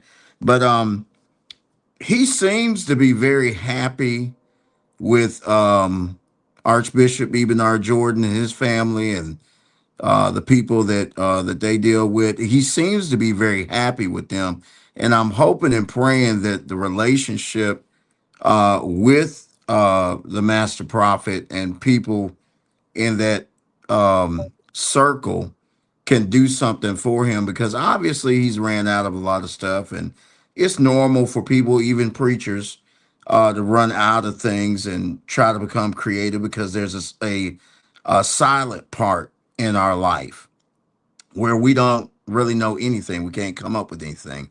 We can't preach anything. We can't sing anything. And I guess what some people would call it, I guess they would call that writer's block or spiritual block, whatever the case may be, whatever you want to call it. But my thing is just to continue to pray for him. I don't really have anything personal with him because I don't know him. I've never talked to him before, but just from what I've seen, I'm seeing him. It seems like he's crying out. The attention part is just a phase that he's going through to be relevant, and he wants people to like him. So that's the only thing I really got to say about that. I'm just gonna keep on praying for him, and hopefully he don't hate me for what I'm saying. But I'm just gonna speak the truth. Yeah, we love William around here, but William give people a hard time. We give it back to him. Now, William, I don't know how far you go back with William, but William was, in my opinion, the originator, one of the first, if not the first, that started doing this church blogging thing way back. Yeah, A lot of us yeah, have been following William. I know I have been following William since 2015. Some people even before that. So, he's been yeah, doing this thing. And unfortunately, other people have surpassed him. So other people have come along and just, something that he started, he used to do it on the radio. mm, I think his radio show was taken over by Larry Reed. And of course, we hmm, see, Larry Reed went further than him, to the of point where he's course. needed Larry Reed at some point. He's been back and forth with the Jordans for years. He's been, Yeah, yeah. with them for many, many years, falling Well, out, been okay, and falling out, been okay again. And I hope that he continues the relationship this time, because you're right, he do mhm. seem to thrive around them a little bit better, do a little bit better around them. Yeah, I remember William because I was following the Jordans back in the '80s when they were on BET, and Hmm. back when Master Prophet used to have the dreadlocks and so on like Hmm. that. I And remember see, that. at that time, I was a student of the deceased Archbishop Veron Ash. A lot of people forget him Hmm. because he was one of the mainstream white preachers that was preaching in black churches, and he was promoted by Archbishop Ebenard Jordan. And I remember when William was trying to be a part of that. He looked totally different back then, but for a long time I had stopped, paying attention to a lot of the church business and so on like that, because I had traveled from North Carolina to Florida to France and Spain, so I really wasn't into the circle at that time. But I was always connected with the teachings and the prophecies of the Archbishop, Master Prophet. But Mhm. I mean, I'm not a fan of anybody's. Okay, I'm a fan of truth, the word. If you speak something that's plausible, I'm going to commend you. But if you say something really stupid, I'm going to point that out also. And Miss Regina over at the Juice and Radio Talk Show has given me the opportunity to teach on every Monday about the Apocrypha. So I'm not, don't get me wrong. What you guys do is wonderful, and I follow a few of y'all. I just started following you, Miss Cruiser, here recently, and I like what you put out because it's really good stuff. A lot of it's funny, but it's just accurate. You know what I'm saying? So Well, I I just appreciate want, that. yeah, you're cool, and I really appreciate you. I got a lot of people up here in Portland, Oregon, listening to you right now. So Well, just keep on. thank you. Shout out to everybody in Portland, Oregon. Yes, keep on doing what you're doing, and thank you. Well, thank you. Well, thank you for coming up, and thank you, Jesse, for coming up. And I appreciate hearing from you.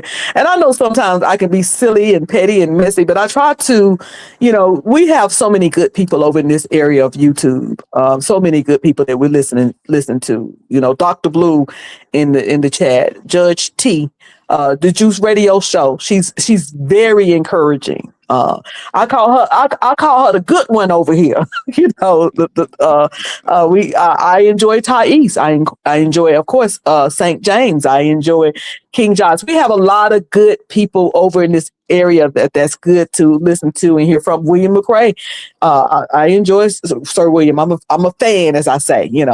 So yeah, it's a lot of good people. And so what I try to do is I just try to recap and bring a little bit of the funny, And thank you for coming up, sir. I try to bring a little bit of the funny, try to give us a little silliness to it, but I can be serious when I need to be. But for the most part, I just kind of want to come and entertain y'all. But I do try to get things right, and I don't mind being corrected when I'm off. I don't mind being corrected. But thank y'all for coming up. Jesse, thank you for coming up. That's my sugar. That's my boo. That's my boo. And what was said is my bae. But that's all I got for you. Dr. Blue is so darn funny. She said, I've been following William since his S curl just for me. No lie, relaxer days, honey. Baby, that's when he used to do them interviews with that half. I used to call it the half curl because it seemed like it would stop right there at the lobe of his ear. I'm like, why his hair just won't grow past that? It just won't grow past that point. Oh Lord, that was a terrible Carol. Judge T is up for re-election and has an opponent this time. Oh, she's asking for support. Yeah, y'all make sure when y'all watch her, she last night, she is asking for support. She's not asking for a lot of money. She's not asking for y'all to send her a day's salary like other folks have. She last night she told people in chat, send me $1, $1 each person.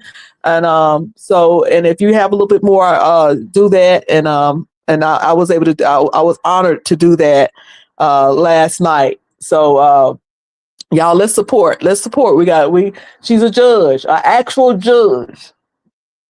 And so we want to support whatever she got going on online and offline. She's good people.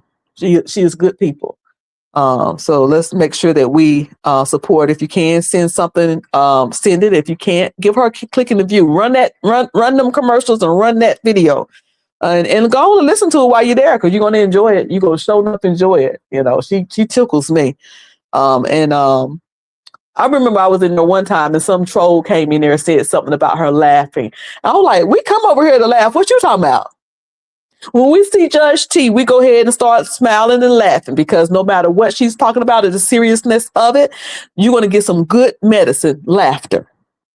We enjoy ourselves over there.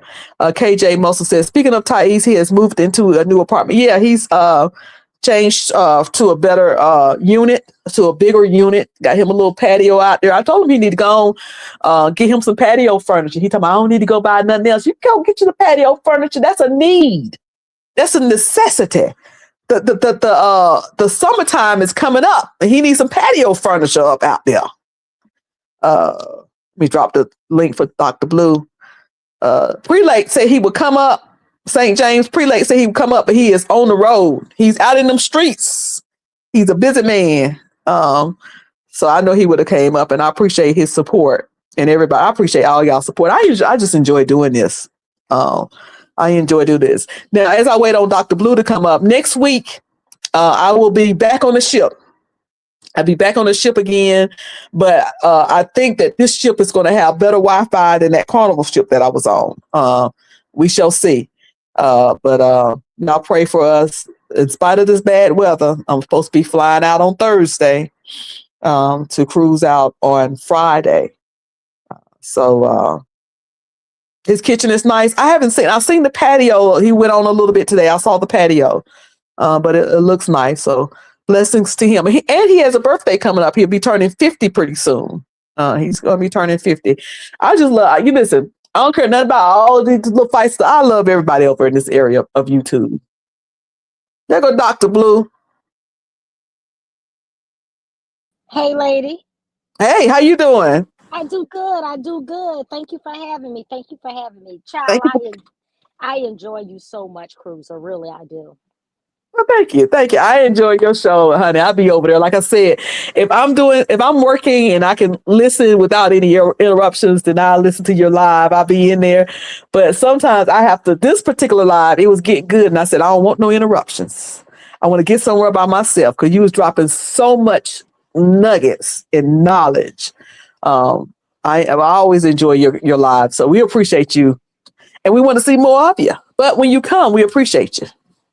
Yes, ma'am. Yes, ma'am. I just wanted to just unpack, or just not really unpack, because I'm not trying to go down a rabbit hole, but I just wanted to just say a few words about, what my role, what my position was, or what my posture was, with that video. When I went back, when I listened to Leach, number one, I didn't like the way he came, because he came with it wasn't constructive. His whole approach was not constructive. Anytime you start off name calling, he was calling Yvette and OC the rainbow preacher. So I already knew that he really wasn't coming for any constructive purposes because of his approach. But can you hear me, Cruiser? Yes, I can hear Okay. you. Okay. Yeah. And I knew that he wasn't coming for any constructive purpose based on that. But I still listened to what he had to say, because I was trying to find out whether or not it was going to really be anything that was going to add to or in the furtherance of a decent discussion. And it didn't, and I was really pissed at how he misrepresented Yvette. Not because I personally like Yvette, and I do. I like her a lot. And I respect Yvette tremendously. My issue, regardless of if that was Yvette that he was misrepresenting or someone that I didn't know, there's still a character issue at the end of the day, because there is no way, like you said that you heard, a short piece of the video. It was like 2 minutes that you heard, and then he only played, a few seconds. Anyone would have known, though. If they knew anything even about just Yvette Flunder and how she gets down, they would have known that she was not supporting that behavior. So it was like a willful mischaracterization. So for me, it had everything to do, at the end of the day. I think that Leach's biggest issue, his most damning thing about his whole video, was that this has now called his character into question at this point, because now, as a consumer, as people that watch YouTube, now you got to question not only what comes out of his mouth, you have to question his motive, because you have to wonder, okay, what is he getting at? Why would you intentionally misrepresent and mischaracterize? My thing is, obviously, he's not a supporter of the LGBT lifestyle, and that's fine. People have the right to feel however they feel. He would have been better off had he just come out and just said, okay, I don't agree with, this idea of a gay church, or I don't, whatever the situation was. Okay, fine. State your claim, state your piece, let us know what your position is. Tell us why. Okay, we can either agree to disagree or whatever the situation is, and let the church roll on. But what he did, it was deceptive, and it was just tremendously problematic. And I think that it was socially irresponsible. And I just think that at the end of the day, because he has a decent sized platform and a lot of people look at him, I think that it would have been so much more healthy had he just reached out to Yvette Flunder. She's one of the most, accommodating people. He could have reached out to her, called over there to the church. Hey, I'd love to have you on my show. I would love for us to just talk. That could have been a great opportunity, but it was an opportunity lost. I don't know whether O.C. Allen would have got on the phone with him, but I know that Yvette would have. And what this does, it just brings about such a divide. You know, I think we get further when we're able to sit down and just have healthy dialogue and understand people's story. Because when people show up, I don't care. Like, okay, the folks that were in Yvette's church on Sunday, everybody walked into that door with a story. Everybody that was at Vision walked into Vision on Sunday with a story. Everybody that went into Victory over there with the Reverend Samuels, that's another, affirming church in Atlanta.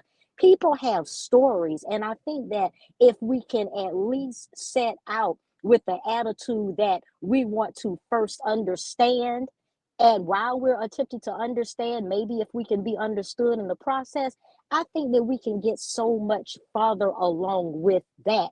But I think that the church does a horrible job sometimes about creating more division than unity. I mean, even in the Bible, it said the Lord says, "Come and let us reason Let together." us reason together. That's Yes, what it say. and you Absolutely. cannot. Yeah, go ahead. Let I'm me ask sorry. you Go this: ahead. Do you think it was? And then I want to talk about what you said earlier. I was trying to remember something you said, and it just hit me. You were talking about Yes, ma'am.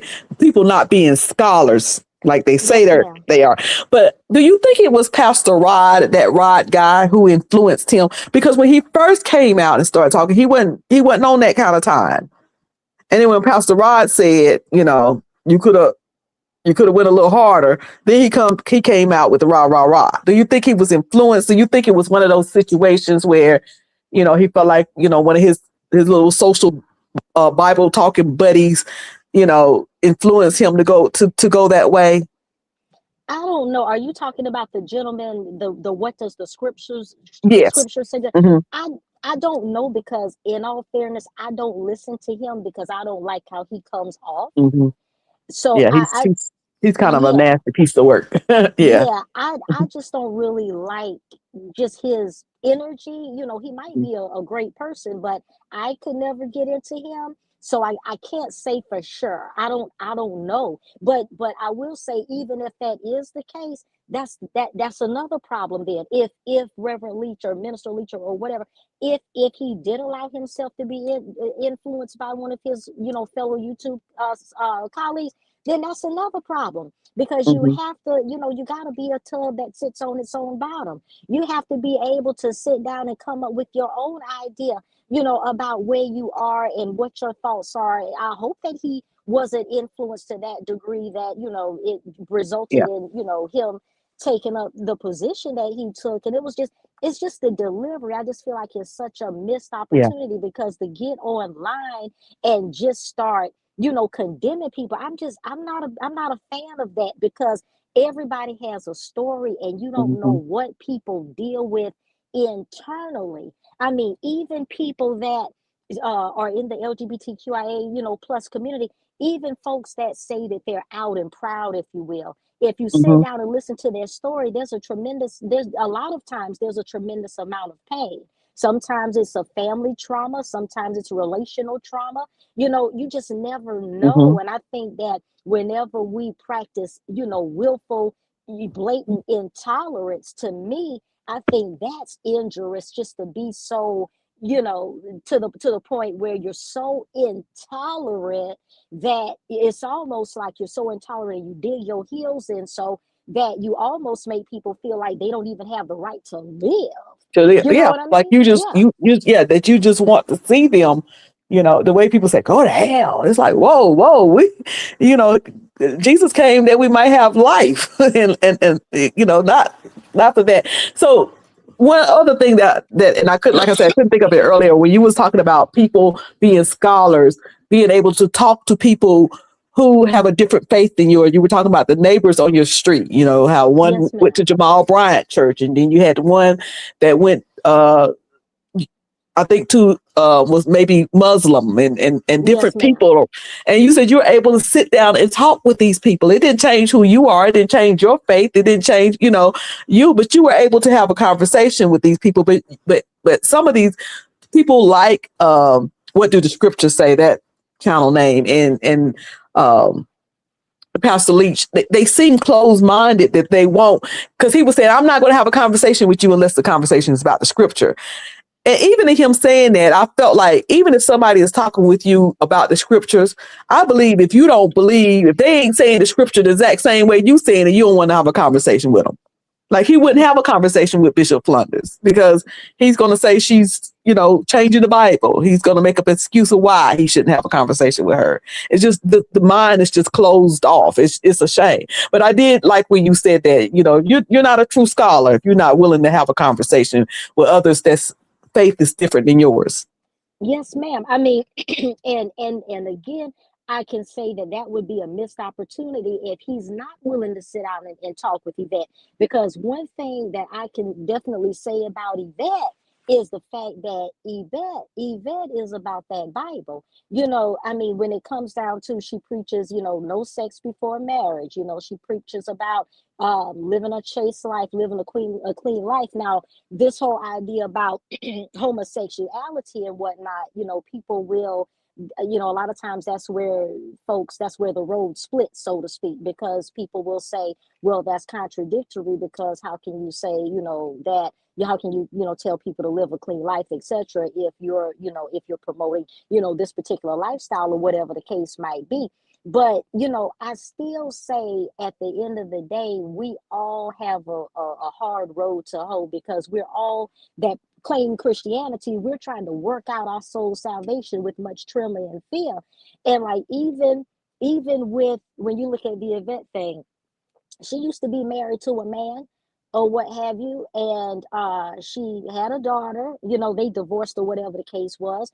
And I mean, she tells her story. She shares her story about the fact that he was gay, the man was gay, and and they thought in their minds, and of course this is a lot of people's story, they thought her and her husband or whatever thought that they could, quote unquote, fix with each other, if you will.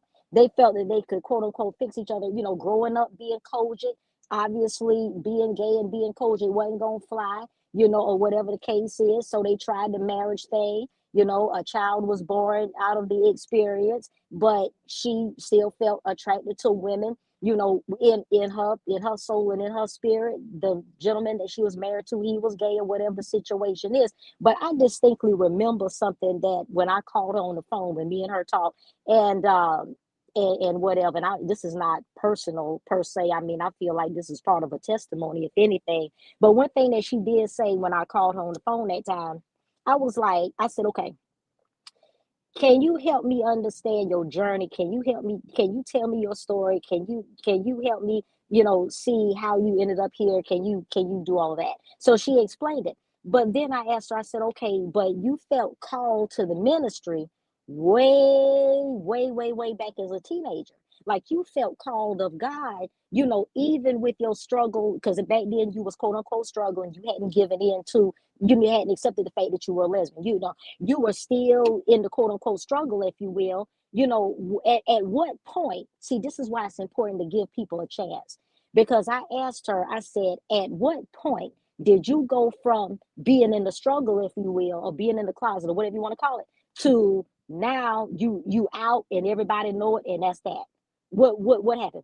And she said something to me that was profound. She said that she got tired. She felt like she was a liar. She felt like she was tired. She got tired of lying because she felt like she could not be an effective minister. She felt like there was no way that she could lead people as it pertains to the cause of Christ. She felt like she could not do her ministry, and she was deceptive. She felt like she was lying. She felt like she was a liar. She felt like she was just, not being honest. And she felt that was going to hinder her ministry if she was, walking a walking contradiction, as it were.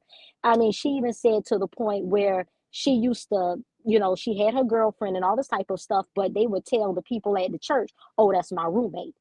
This is my roommate and stuff." And then when they would receive guests or friends over, they made sure that there were two bedrooms, and it appeared that there were two bedrooms or whatever, and it appeared that she went to bed in one room at night, the girlfriend or whatever went to bed in the other room, but the reality is she was like they went to bed together. But she said she just got to the point where lying and pretending and trying to be somebody other than what she was, it was exhausting. And she was I bet like, it had to be. yeah, you know All what I'm that saying? switching up when people come over and stuff. And here's the thing about all that switching Yeah. up and hiding and protect. The people knew. Yes. That's what gets me. You making us jump through all of this. You know. You Right. know. Right. Like people know if they don't never see you with no Hmm. man, you know what I mean? They don't never see you with a man Hmm. or whatever. And you know what I'm saying? But the thing about it is but I understood. See, it's Hmm. so much easier to stand back and judge somebody from Right. the outside.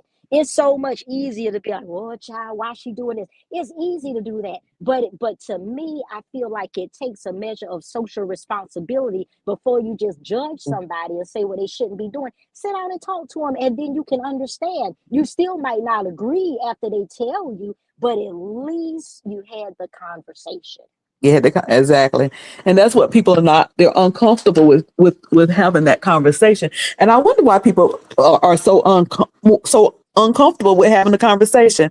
I remember I was talking to someone, and we were talking about their they they go to church and they're Christian, and was telling me, he said, imagine someone tell you that you could never date or be with a man again ever. You just can't. Just Mm-hmm. imagine how that would make you feel. That Mm-hmm. you cannot. And I said, but that's what I'm attracted to. That's what I like. That's what I desire. He said, Right. you see that? You make yourself say, well, I don't like it. You can't.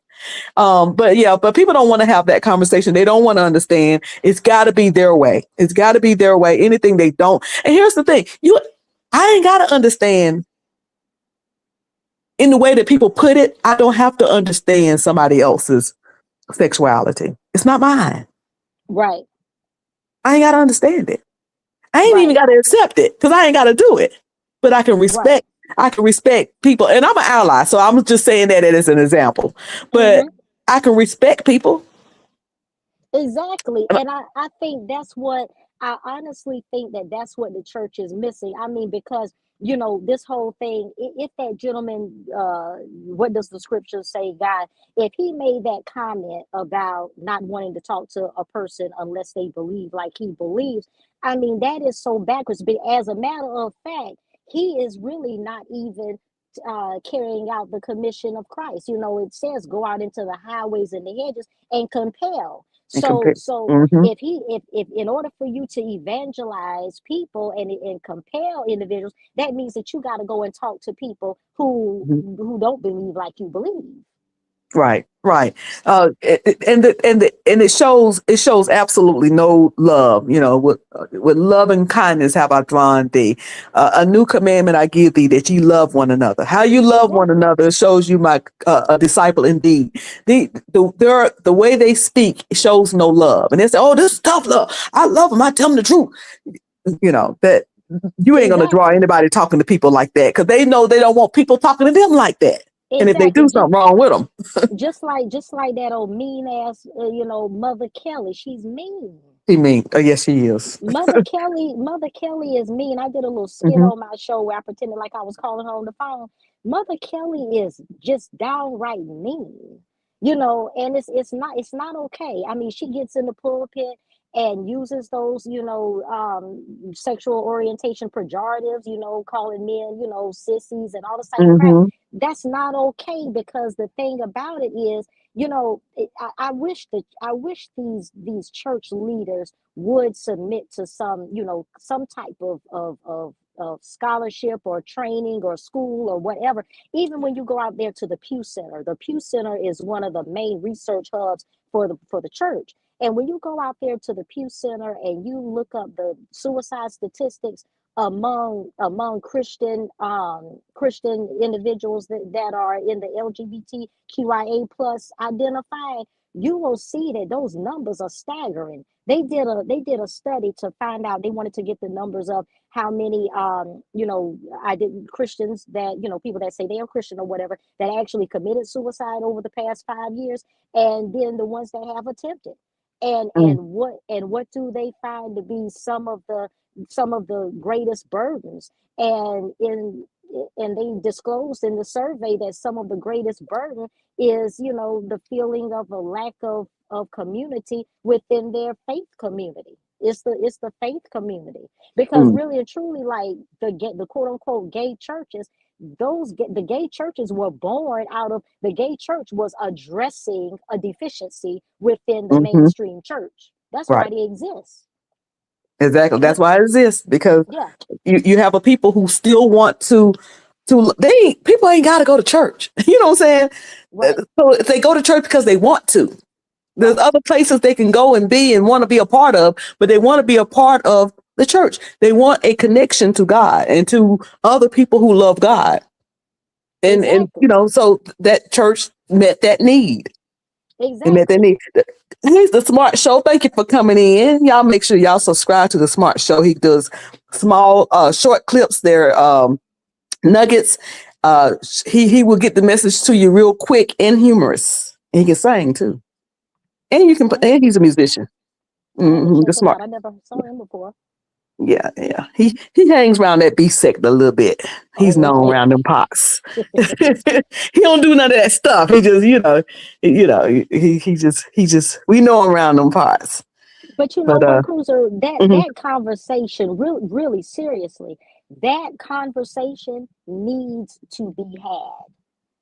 yeah, That yeah. conversation needs to be had, because instead of just vilifying gay churches, you know what I'm saying? Hmm. Like I remember when William really pissed me off. He pissed off a lot of people when he did this. But Troy Sanders, I knew Troy Sanders personally. Troy Sanders was a minister that was in Yvette's fellowship, and he's from South Carolina. Troy went to seminary and all that. Troy was a scholar. He was very, very intelligent, and he could preach. But anyway, what happened? He ended up dying or whatever, and it was unfortunate, the circumstances around his death. But William McCrae publicly, um, I mean, he attacked him as soon as after he died. He attacked him.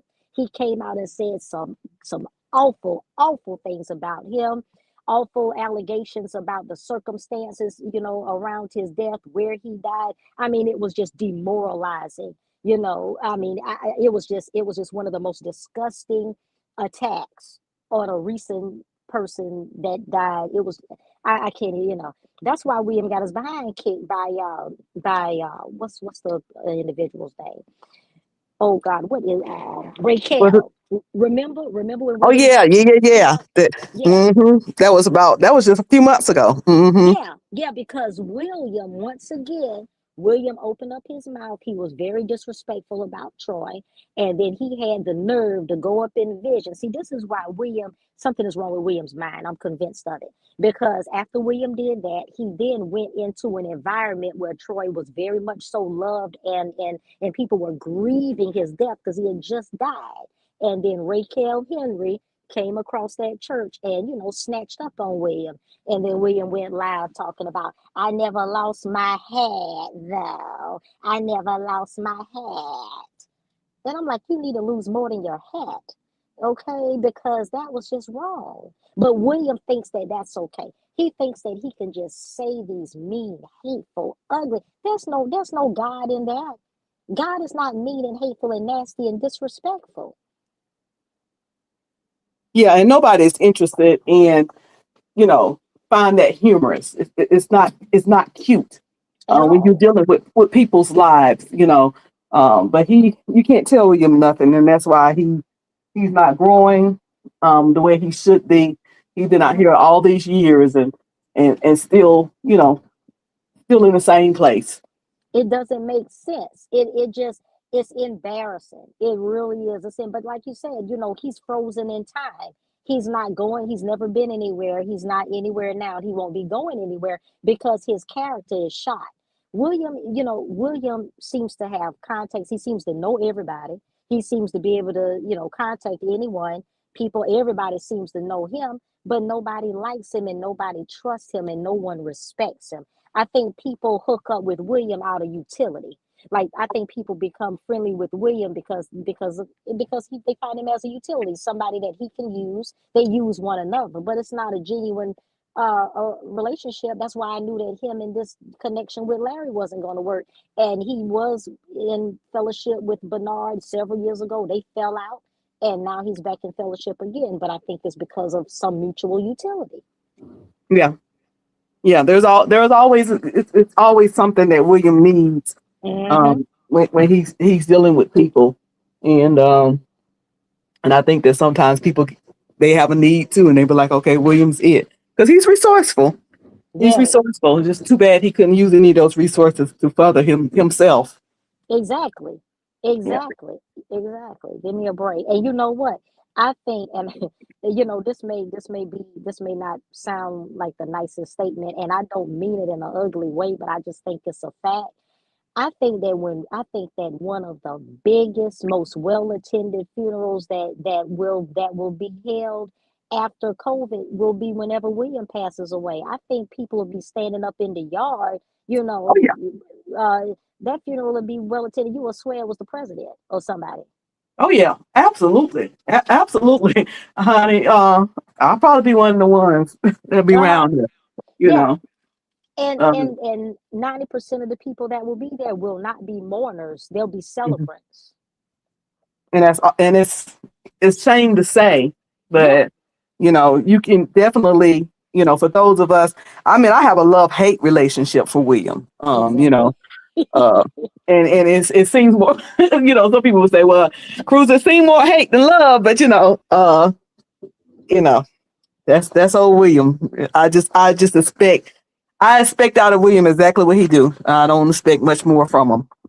Exactly. I wanted to ask you a question Hmm. about your feelings about,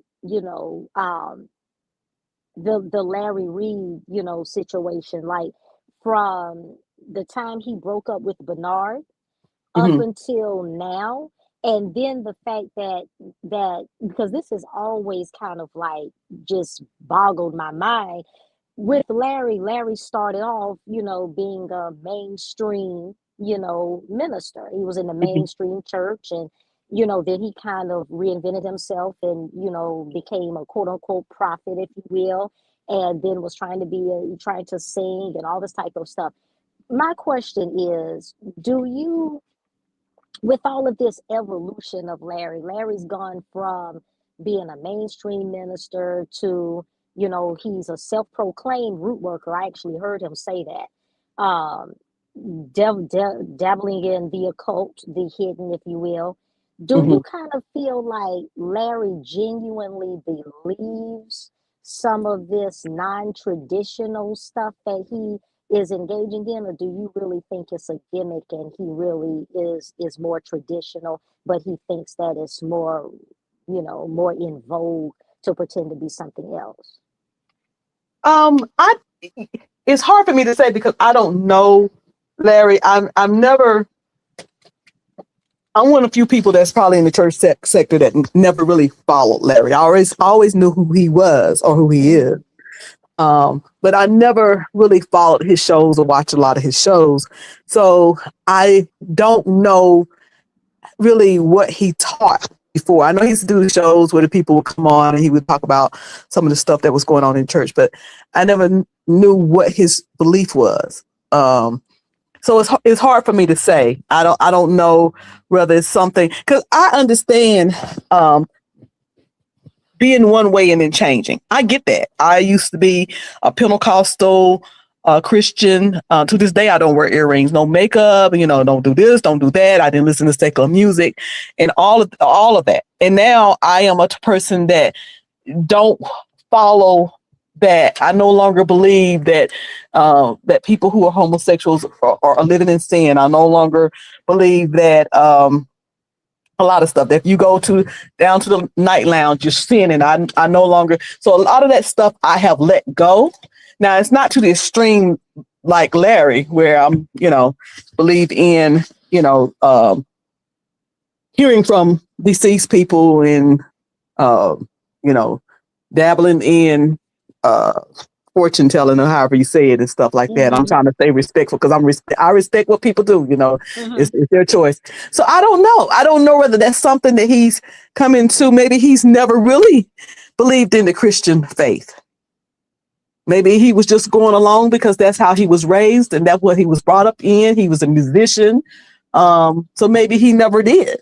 And now he's found something he's more comfortable with now. Let me ask this as it pertains to like this whole the LGBTQIA topic. I heard Larry say explicitly, I actually heard him say this. I don't remember which video, but I did hear Larry say, this was a couple of years ago, I think during the Lavondre Andrews mess. Larry stated, he was talking about his friendship with Shamako and how they've been best friends forever. And he actually said that if Shamako had a vagina, he would marry him. Now, to me, the comment was very telling because it showed just how deeply that relationship ran. Do you feel like part of, because I thought about this, do you feel like part of Larry's, inability to really just be a functional member of society, somebody who seems to just be able to get settled and just be themselves in all their fullness as long as they're not hurting anybody else?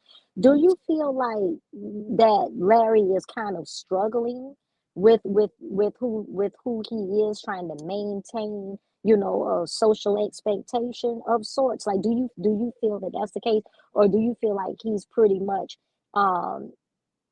is being deceptive and not really being honest about who he is? If he's struggling with it, he's sure going extreme to struggle with it. I understand the struggle of going against the norms. And he's gone real extreme with it. The fact that he said that he was, you said was Shamarko? Yes. That if he had a vagina, why when people, and I know in the word itself is sex, heterosexual, homosexual, the word is in there. But why do people go straight for sex when it comes to the gay community? Like if you want the man to be, if you want to be with the man and you like him enough where he said that he would marry him. Yeah. He said, If it's that strong to the point where you will marry him, which means you love him, why do he have to have a vagina? I mean, I don't know. Obviously, there is a struggle there. Right. Actually, hearing that statement, yes, there is a struggle.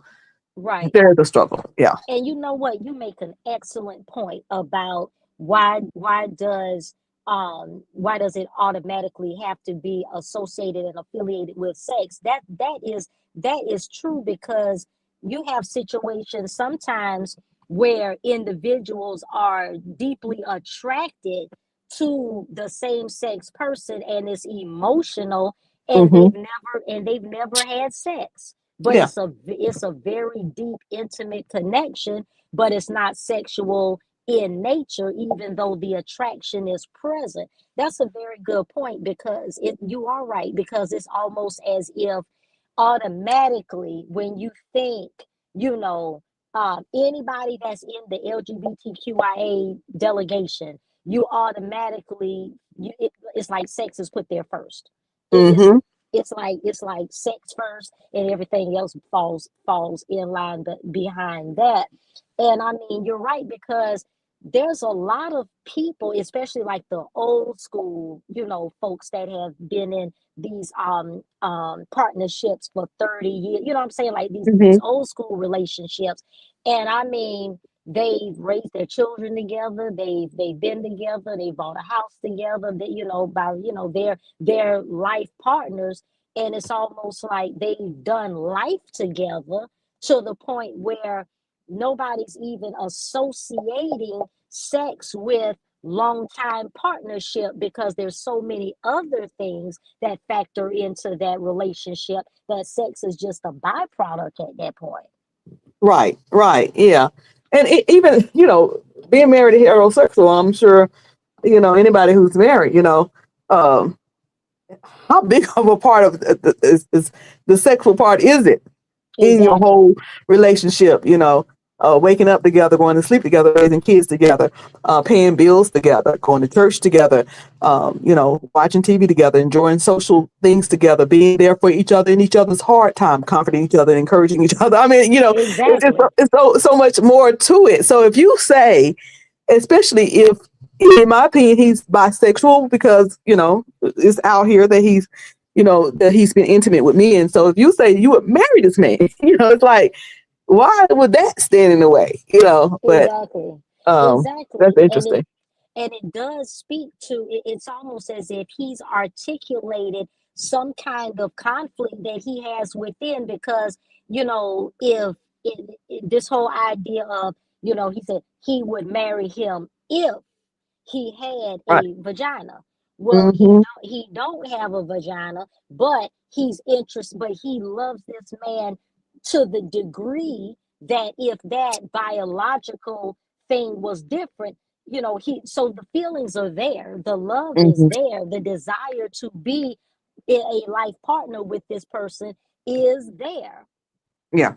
but it's just not socially acceptable in the circles that he moves in, or Mm-hmm. it's not socially acceptable to he himself. Because I do you remember, and see, this is what the other point was the trauma piece, you know what I'm saying, like Mm-hmm. the whole trauma aspect. Because do you remember when Larry told Conscious, this was years back, this like, I think this was during COVID, like right during COVID, he Mm-hmm. told Conscious one day that he had been molested by his cousin, his male cousin. And he said that his male cousin, that's why I gave him the nickname Dr. Dingleberry, because of this. He said that his male cousin had him to use his tongue to remove the dried up feces from Yeah. his anus. But then Larry said that he liked it. That was the part that tripped me out. Yeah. And I'm very careful about speaking, even when adults, when they were violated as a child, because I have some people that watch my show, and Uh-huh. But yeah, I do recall that, and it seemed like he mentioned. So I don't want to go too far into that, but I do recall Right. that, and I think he did some shows on it. Didn't he do some shows on it or something like that with He was on other TS relatives? he was on TS Madison. Yeah, seemed like he did some type of virtual shows or something with some family members. I can't remember. I could be wrong, but Oh, you yeah, mean the where documentary? he's talked very openly Yeah. about that. But you know, um, but yeah, it seems like there is something. I think that when we we're taught certain things growing up concerning church, Right. and that becomes what our norm is. One of my good friends, she comes in every now and then in the chat. She may be in here now. She Mm-hmm. was raised Kojic, and she's a lesbian woman. She's Okay. married, and sometimes even speaking to her, when we talk about church and faith and prayer a lot. She's actually my prayer partner, and even in sometimes speaking to her, I can hear old traditional things come up in her. And I'll be thinking in my mind, that's so traditional. That is like, even with her understanding that as a lesbian, she can have a relationship with God and God loves her. Every now and Mm-hmm. then, that traditional thing where I still feel like she may not be sure comes up. And I think that's just what you're used to. You've grown up all those years that way, hearing a certain thing, and it's just hard to believe it could be different. It's hard to believe that he could marry Shamarko and them have a normal, healthy relationship in life, I guess, because that was not what was normal, or the way he was raised was the right or normal thing to do, if that makes sense. Right. And yes, I will be mindful of, Mhm. sometimes I just come out and just say the thing, but yeah, I will be mindful of what I'm, yeah, exactly. But the thing about it too is, when I watched the documentary, when his family, came on and they were interviewed and all of that, one thing that I did understand that was made pretty clear also is the fact that, his family lineage is saturated with violations. A lot of people, within his lineage, cousins and, it Hmm. seems like almost everybody had that testimony about something inappropriate going on, and that does traumatize a person when they've been the victim of something like that. And I think that that can, when you have trauma, it's almost like you can't filter. Your filter is now kind of defiled when you have that type of trauma. It Hmm. just it kind of it interferes with your natural normal progression of Yeah. whatever could have been, your life choices. Now you're filtering what you think, how you feel, or whatever through the Hmm. lenses of, those experiences. So it's almost like I'm sure he's aware that what happened to him was not okay because it took away his freedom of choice. So Right. Right. you know what I'm saying? So it's And a like he portion of has. his childhood. Yeah. Yeah. Exactly. So it's Hmm. like he has that going on, and then he's trying to reconcile that against what he understands the scriptures to mean. And then the way he's socialized, being in the household with his parents and Hmm. how they raised him, and then trying to leave, that environment after a failed marriage, and then you now have children of your own, and you need to try to figure out how to raise them Hmm. to be as well adjusted young women in today's modern society. Then your wife, y'all are divorced, and now she's married, a woman, and he has all of this confusion going on. And then when I'm gonna say this, and I've said it before, and I really, because this is the truth. When Larry first came to Atlanta, when he first started, Larry Reed, then I was rocking with Larry. I liked him. I Hmm. thought he was authentic. And the reason why is because he would come on his show and he would be transparent and talk about his own life, not other preachers, but Right. himself. Hmm.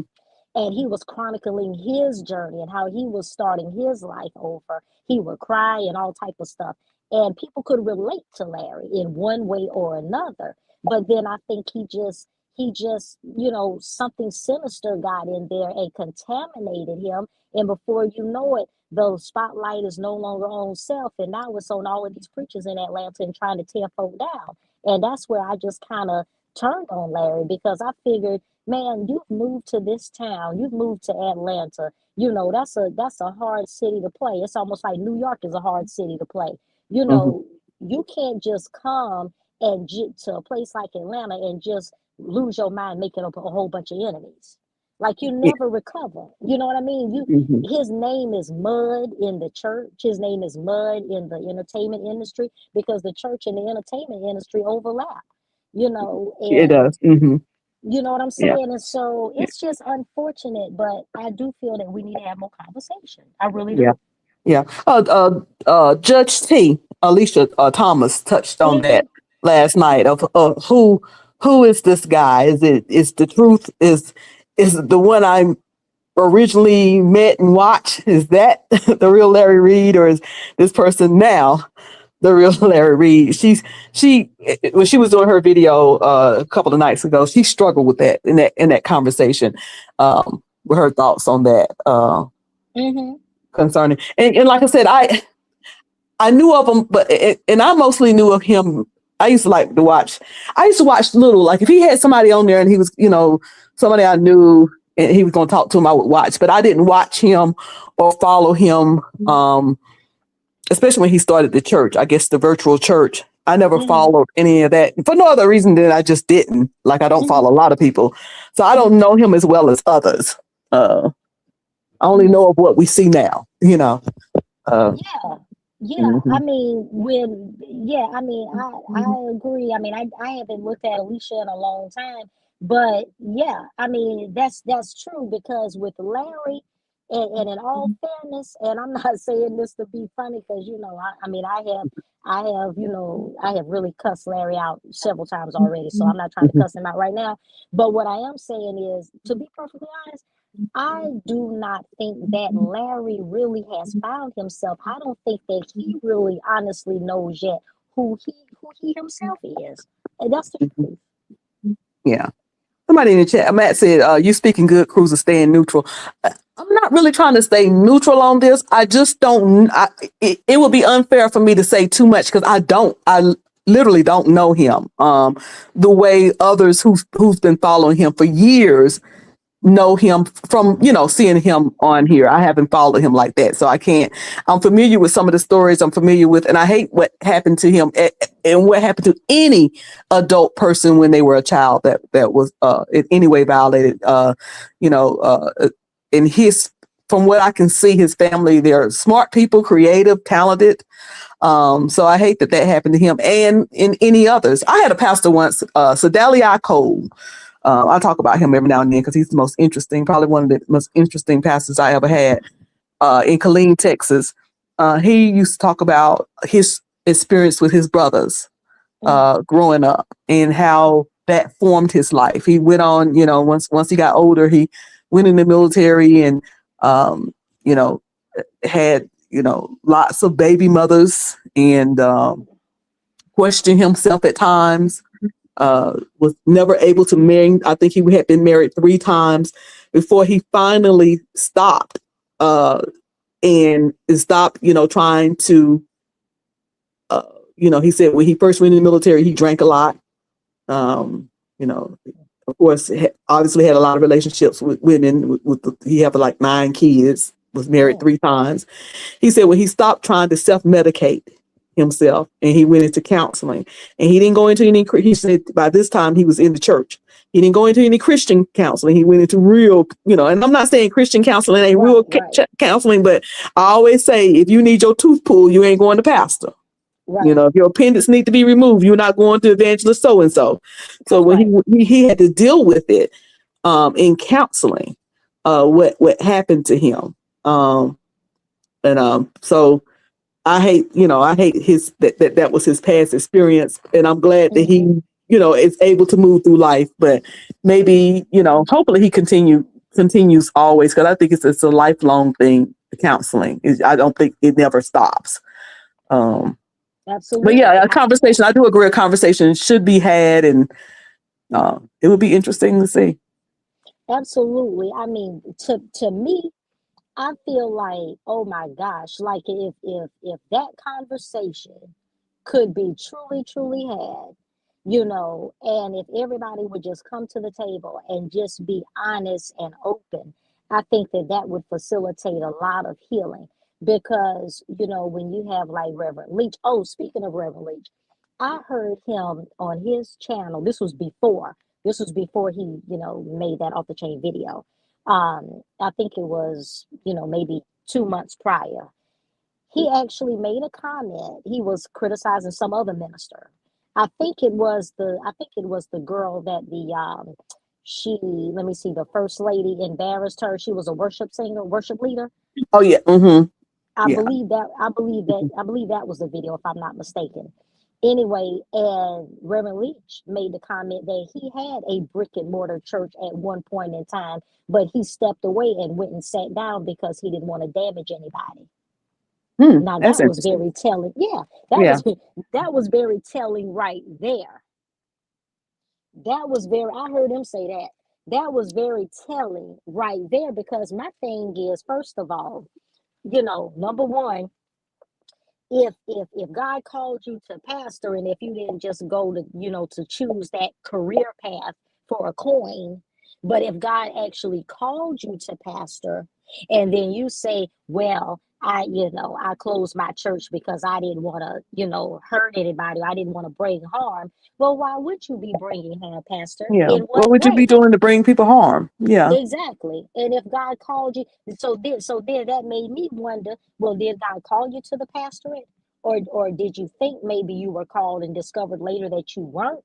you know, or did you have some life choices that happened to you that made you feel like you were no longer fit? You know, like Mm-hmm. it just amazes me how, again, everybody has a story, and you know, I would be interested in hearing, you know, his, as to how it is you had a church, you know, and now you don't. I think sometimes people should take a sabbatical from church. And I know that's an unpopular thing to say, but sometimes you can be around something so much that you just become critical, that you just become, you criticize. Somebody said in my chat a couple of days ago that they used to enjoy watching Leach, Social Fire. They said they really like watching it. But then after a while, it became every single one of his shows was him complaining about another pastor or a church. And they just got tired of that. I I watched a few of his shows, and he's a very likable person. I can see myself liking his shows, Mm-hmm. but it seems like he is one that criticized the church. And I don't want to sit around and listen to nobody criticize the church and folk all day long. Criticize the church and other ministers a lot. Like that's kind of his show. And and it makes you wonder what would make somebody like that. You know, Right. was he in the church so long and he seen so much that, because I know I live stream right now, and I plan on going back into the brick and mortar one day and sit down and be in there like I used to be. I've done everything in the church imaginable, Okay. including preach. I've done it. Oh, girl, you done Usher. preached. You done I have preached preached. now. Yes, I can, honey. I was just teasing with my family the other day. I said, I don't know whether these licenses still good or not. I can marry you or bury you, you know. Um, I have preached, I have ushered, I have directed the choir. I mean, I have done, listen, I got married when I was 21 years old, and I was in the church. I didn't listen to secular music or nothing. I was totally dedicated to anywhere we were stationed. My husband military, everywhere we were stationed, it seems like it was written on our head. They are great church workers. Put them to work. And it was just, and I was, by the time we moved home, he retired in 2006. And by, I would say 2008, 2009, I was burned out. Mm-hmm. I've never experienced church. You know, people talk about church hurt. That's not my testimony. I never had any church hurt or any of that. I've had, for the most part, good experiences in church. Okay. I mean, I got my little stories, but you know, like I got some stories in school. I got some stories at work too. So I've never had Right. anything bad I could tell you. But I was just plain out burnt out. I was tired of seeing everybody. I was tired of hearing the songs. I was tired of Right. teaching Sunday school. I was tired of, and I stepped back before I started hating what I love. That makes And, sense. and sometimes I wonder if people just need to don't leave God, but just step back some. Yeah. Because because you see people who've been in church all their life, and they just get to the point, it's like, why do you go? You act like you don't even like it anymore. Right. And then too, with Reverend Leach, it might be that, but it also might be where people get, in other words, it's like, okay, when folks start a YouTube channel, right? Hmm. Like Hmm. they have highs and lows. Like it depends on what Yeah. the situation is. Like I remember, like when Alicia and I used to go live together, that when I met her, that was during the All About the Tea scandal.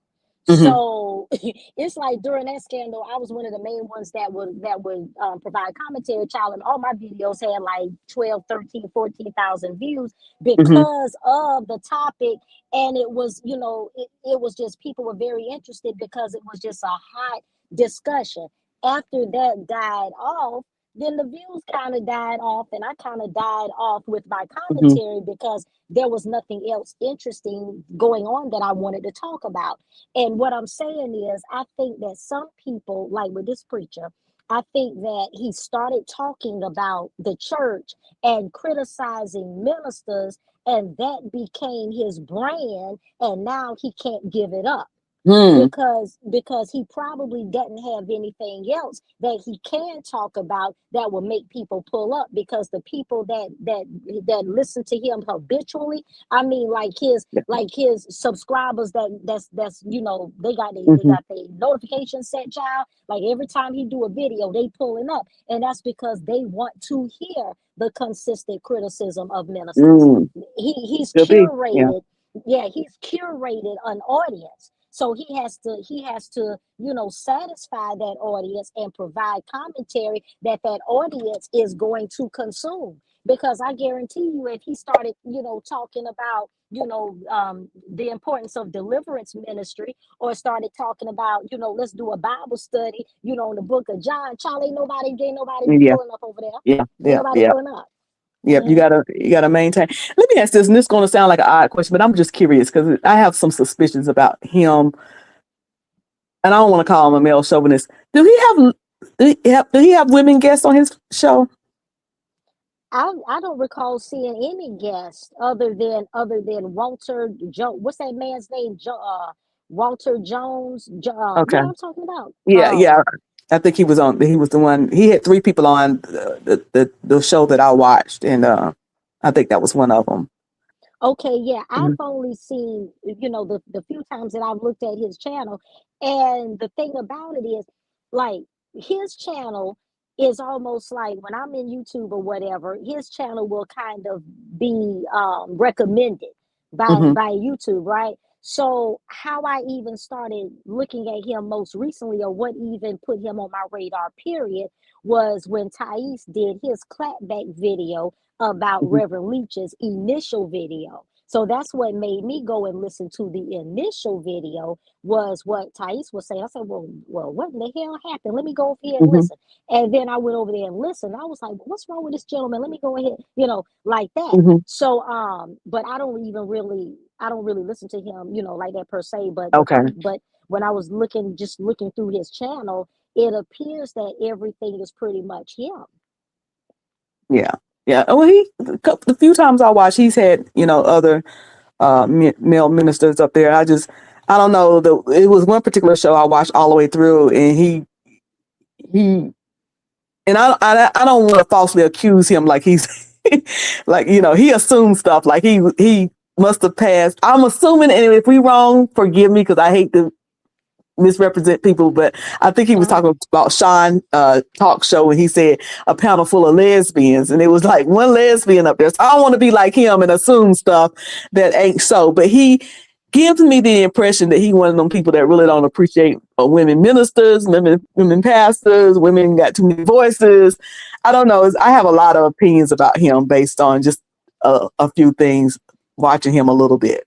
He might be, but one thing that has never failed, whether it's him or whomever, one thing that I have noticed, down through the years since I've been kind of paying attention, is that most of the time, ministers that have a consistent platform, like a pastor, for instance, that's always going to have the mic every week, Mhm. or even, folks online or what have you. When you find like a main thread of their commentary is one particular thing that they are condemning or seems to have an issue with, most of the time that's their own struggle. And I'm not saying that I'm not indicting his sexuality, because I haven't consumed enough of his content to really say whether this is it or not.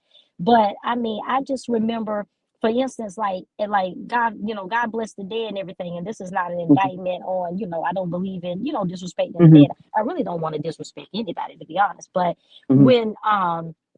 when this whole mess came out on Bishop Eddie Long, you Mhm. know, it was just such a trip, because I just remember before all of this crap, came out on Bishop Long, I just knew of him being a decent person, being generous, helping folks. I know some teachers that he's called the superintendent one day, and bam, they had a job the next day. Things like that. Mhm. Just being, how can I say, just being a practical assistance, in the greater community, just being a decent person. But what he also used to do, though, every now and then, he would bust out there and, condemn homosexuality. He would talk about that it's wrong. He would condemn, he would preach against it. But it wasn't a continuous, consistent thing. But he had some very strong, strident views, and he condemned the lifestyle. And everybody was clear what side of the fence he appeared to be on. But I found it very odd and ironic how, come to find out, one of the main things that he stridently opposed was the main thing that took If he him was down. into it. Yeah. So a lot of times, people, anytime a person has a fascination with anything and they pretend to have a problem with it, oftentimes that's pretty telltale, because I don't hear preachers out here saying, I can't stand liars. Liars just piss me off. All liars will have their place in the lake of fire. No Don't hear, fire. yeah. You know what I'm saying? You don't hear ministers out here taking up, a hard and strident stance against all of these other things in the Bible that you don't have to interpret. You know what I mean? Yeah, you don't hear too much saying. Like being a liar. Yeah. God is not okay with being a liar. Like, we don't have to determine who the scripture was referring to and the audience and when this was written. We don't need a historical, backdrop on lying. We don't need a historical backdrop on being a thief. We don't need a historical backdrop on any of those things. But for some reason, people have a fascination, with same-sex attraction. And I'm just trying to understand, if you are a minister, and if you're going to be, one of these comprehensive preachers and a comprehensive minister, then why don't you preach a comprehensive message and not just, picking out one thing that you believe is not right, and you just kind of hammering down on that, but your message is not comprehensive. And then my whole thing too is, if you have a minister, say Reverend Leach, Bishop Long, whomever else that believes that same-sex attraction is not correct or what have you, why not have a broader discussion around that? Yeah. Why not? Why not? I mean, I remember I heard a gentleman say one time, this man had a PhD in Old Testament from Vanderbilt University, and he said that Ruth and Naomi were lesbians, and he said that David and Jonathan were lesbians. And he also said that foot in Hebrew meant penis. I know you said children, or listen, or you said what you say. You said that Oh, no. sometimes, I don't have any children. underage. What did you I say don't have when you any said children listen, so you you can didn't say want to use penis. certain words because sometimes elderly, or what did you say, Cruiser? Oh, no. I'm I trying to make don't sure that I speak don't of interrupt it. I don't no, I don't have no children watch my show, but I was saying that Cruiser, can you hear me? yeah, I can hear you. Can y'all hear me in it? I wonder if they can hear me. I can I'm hear gonna you. go out and come back in. Okay.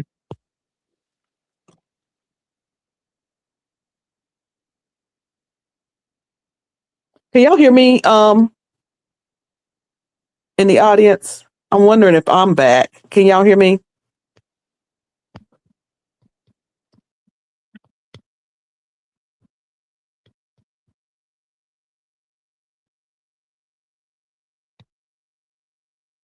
I wonder if it's my device. It may be my device.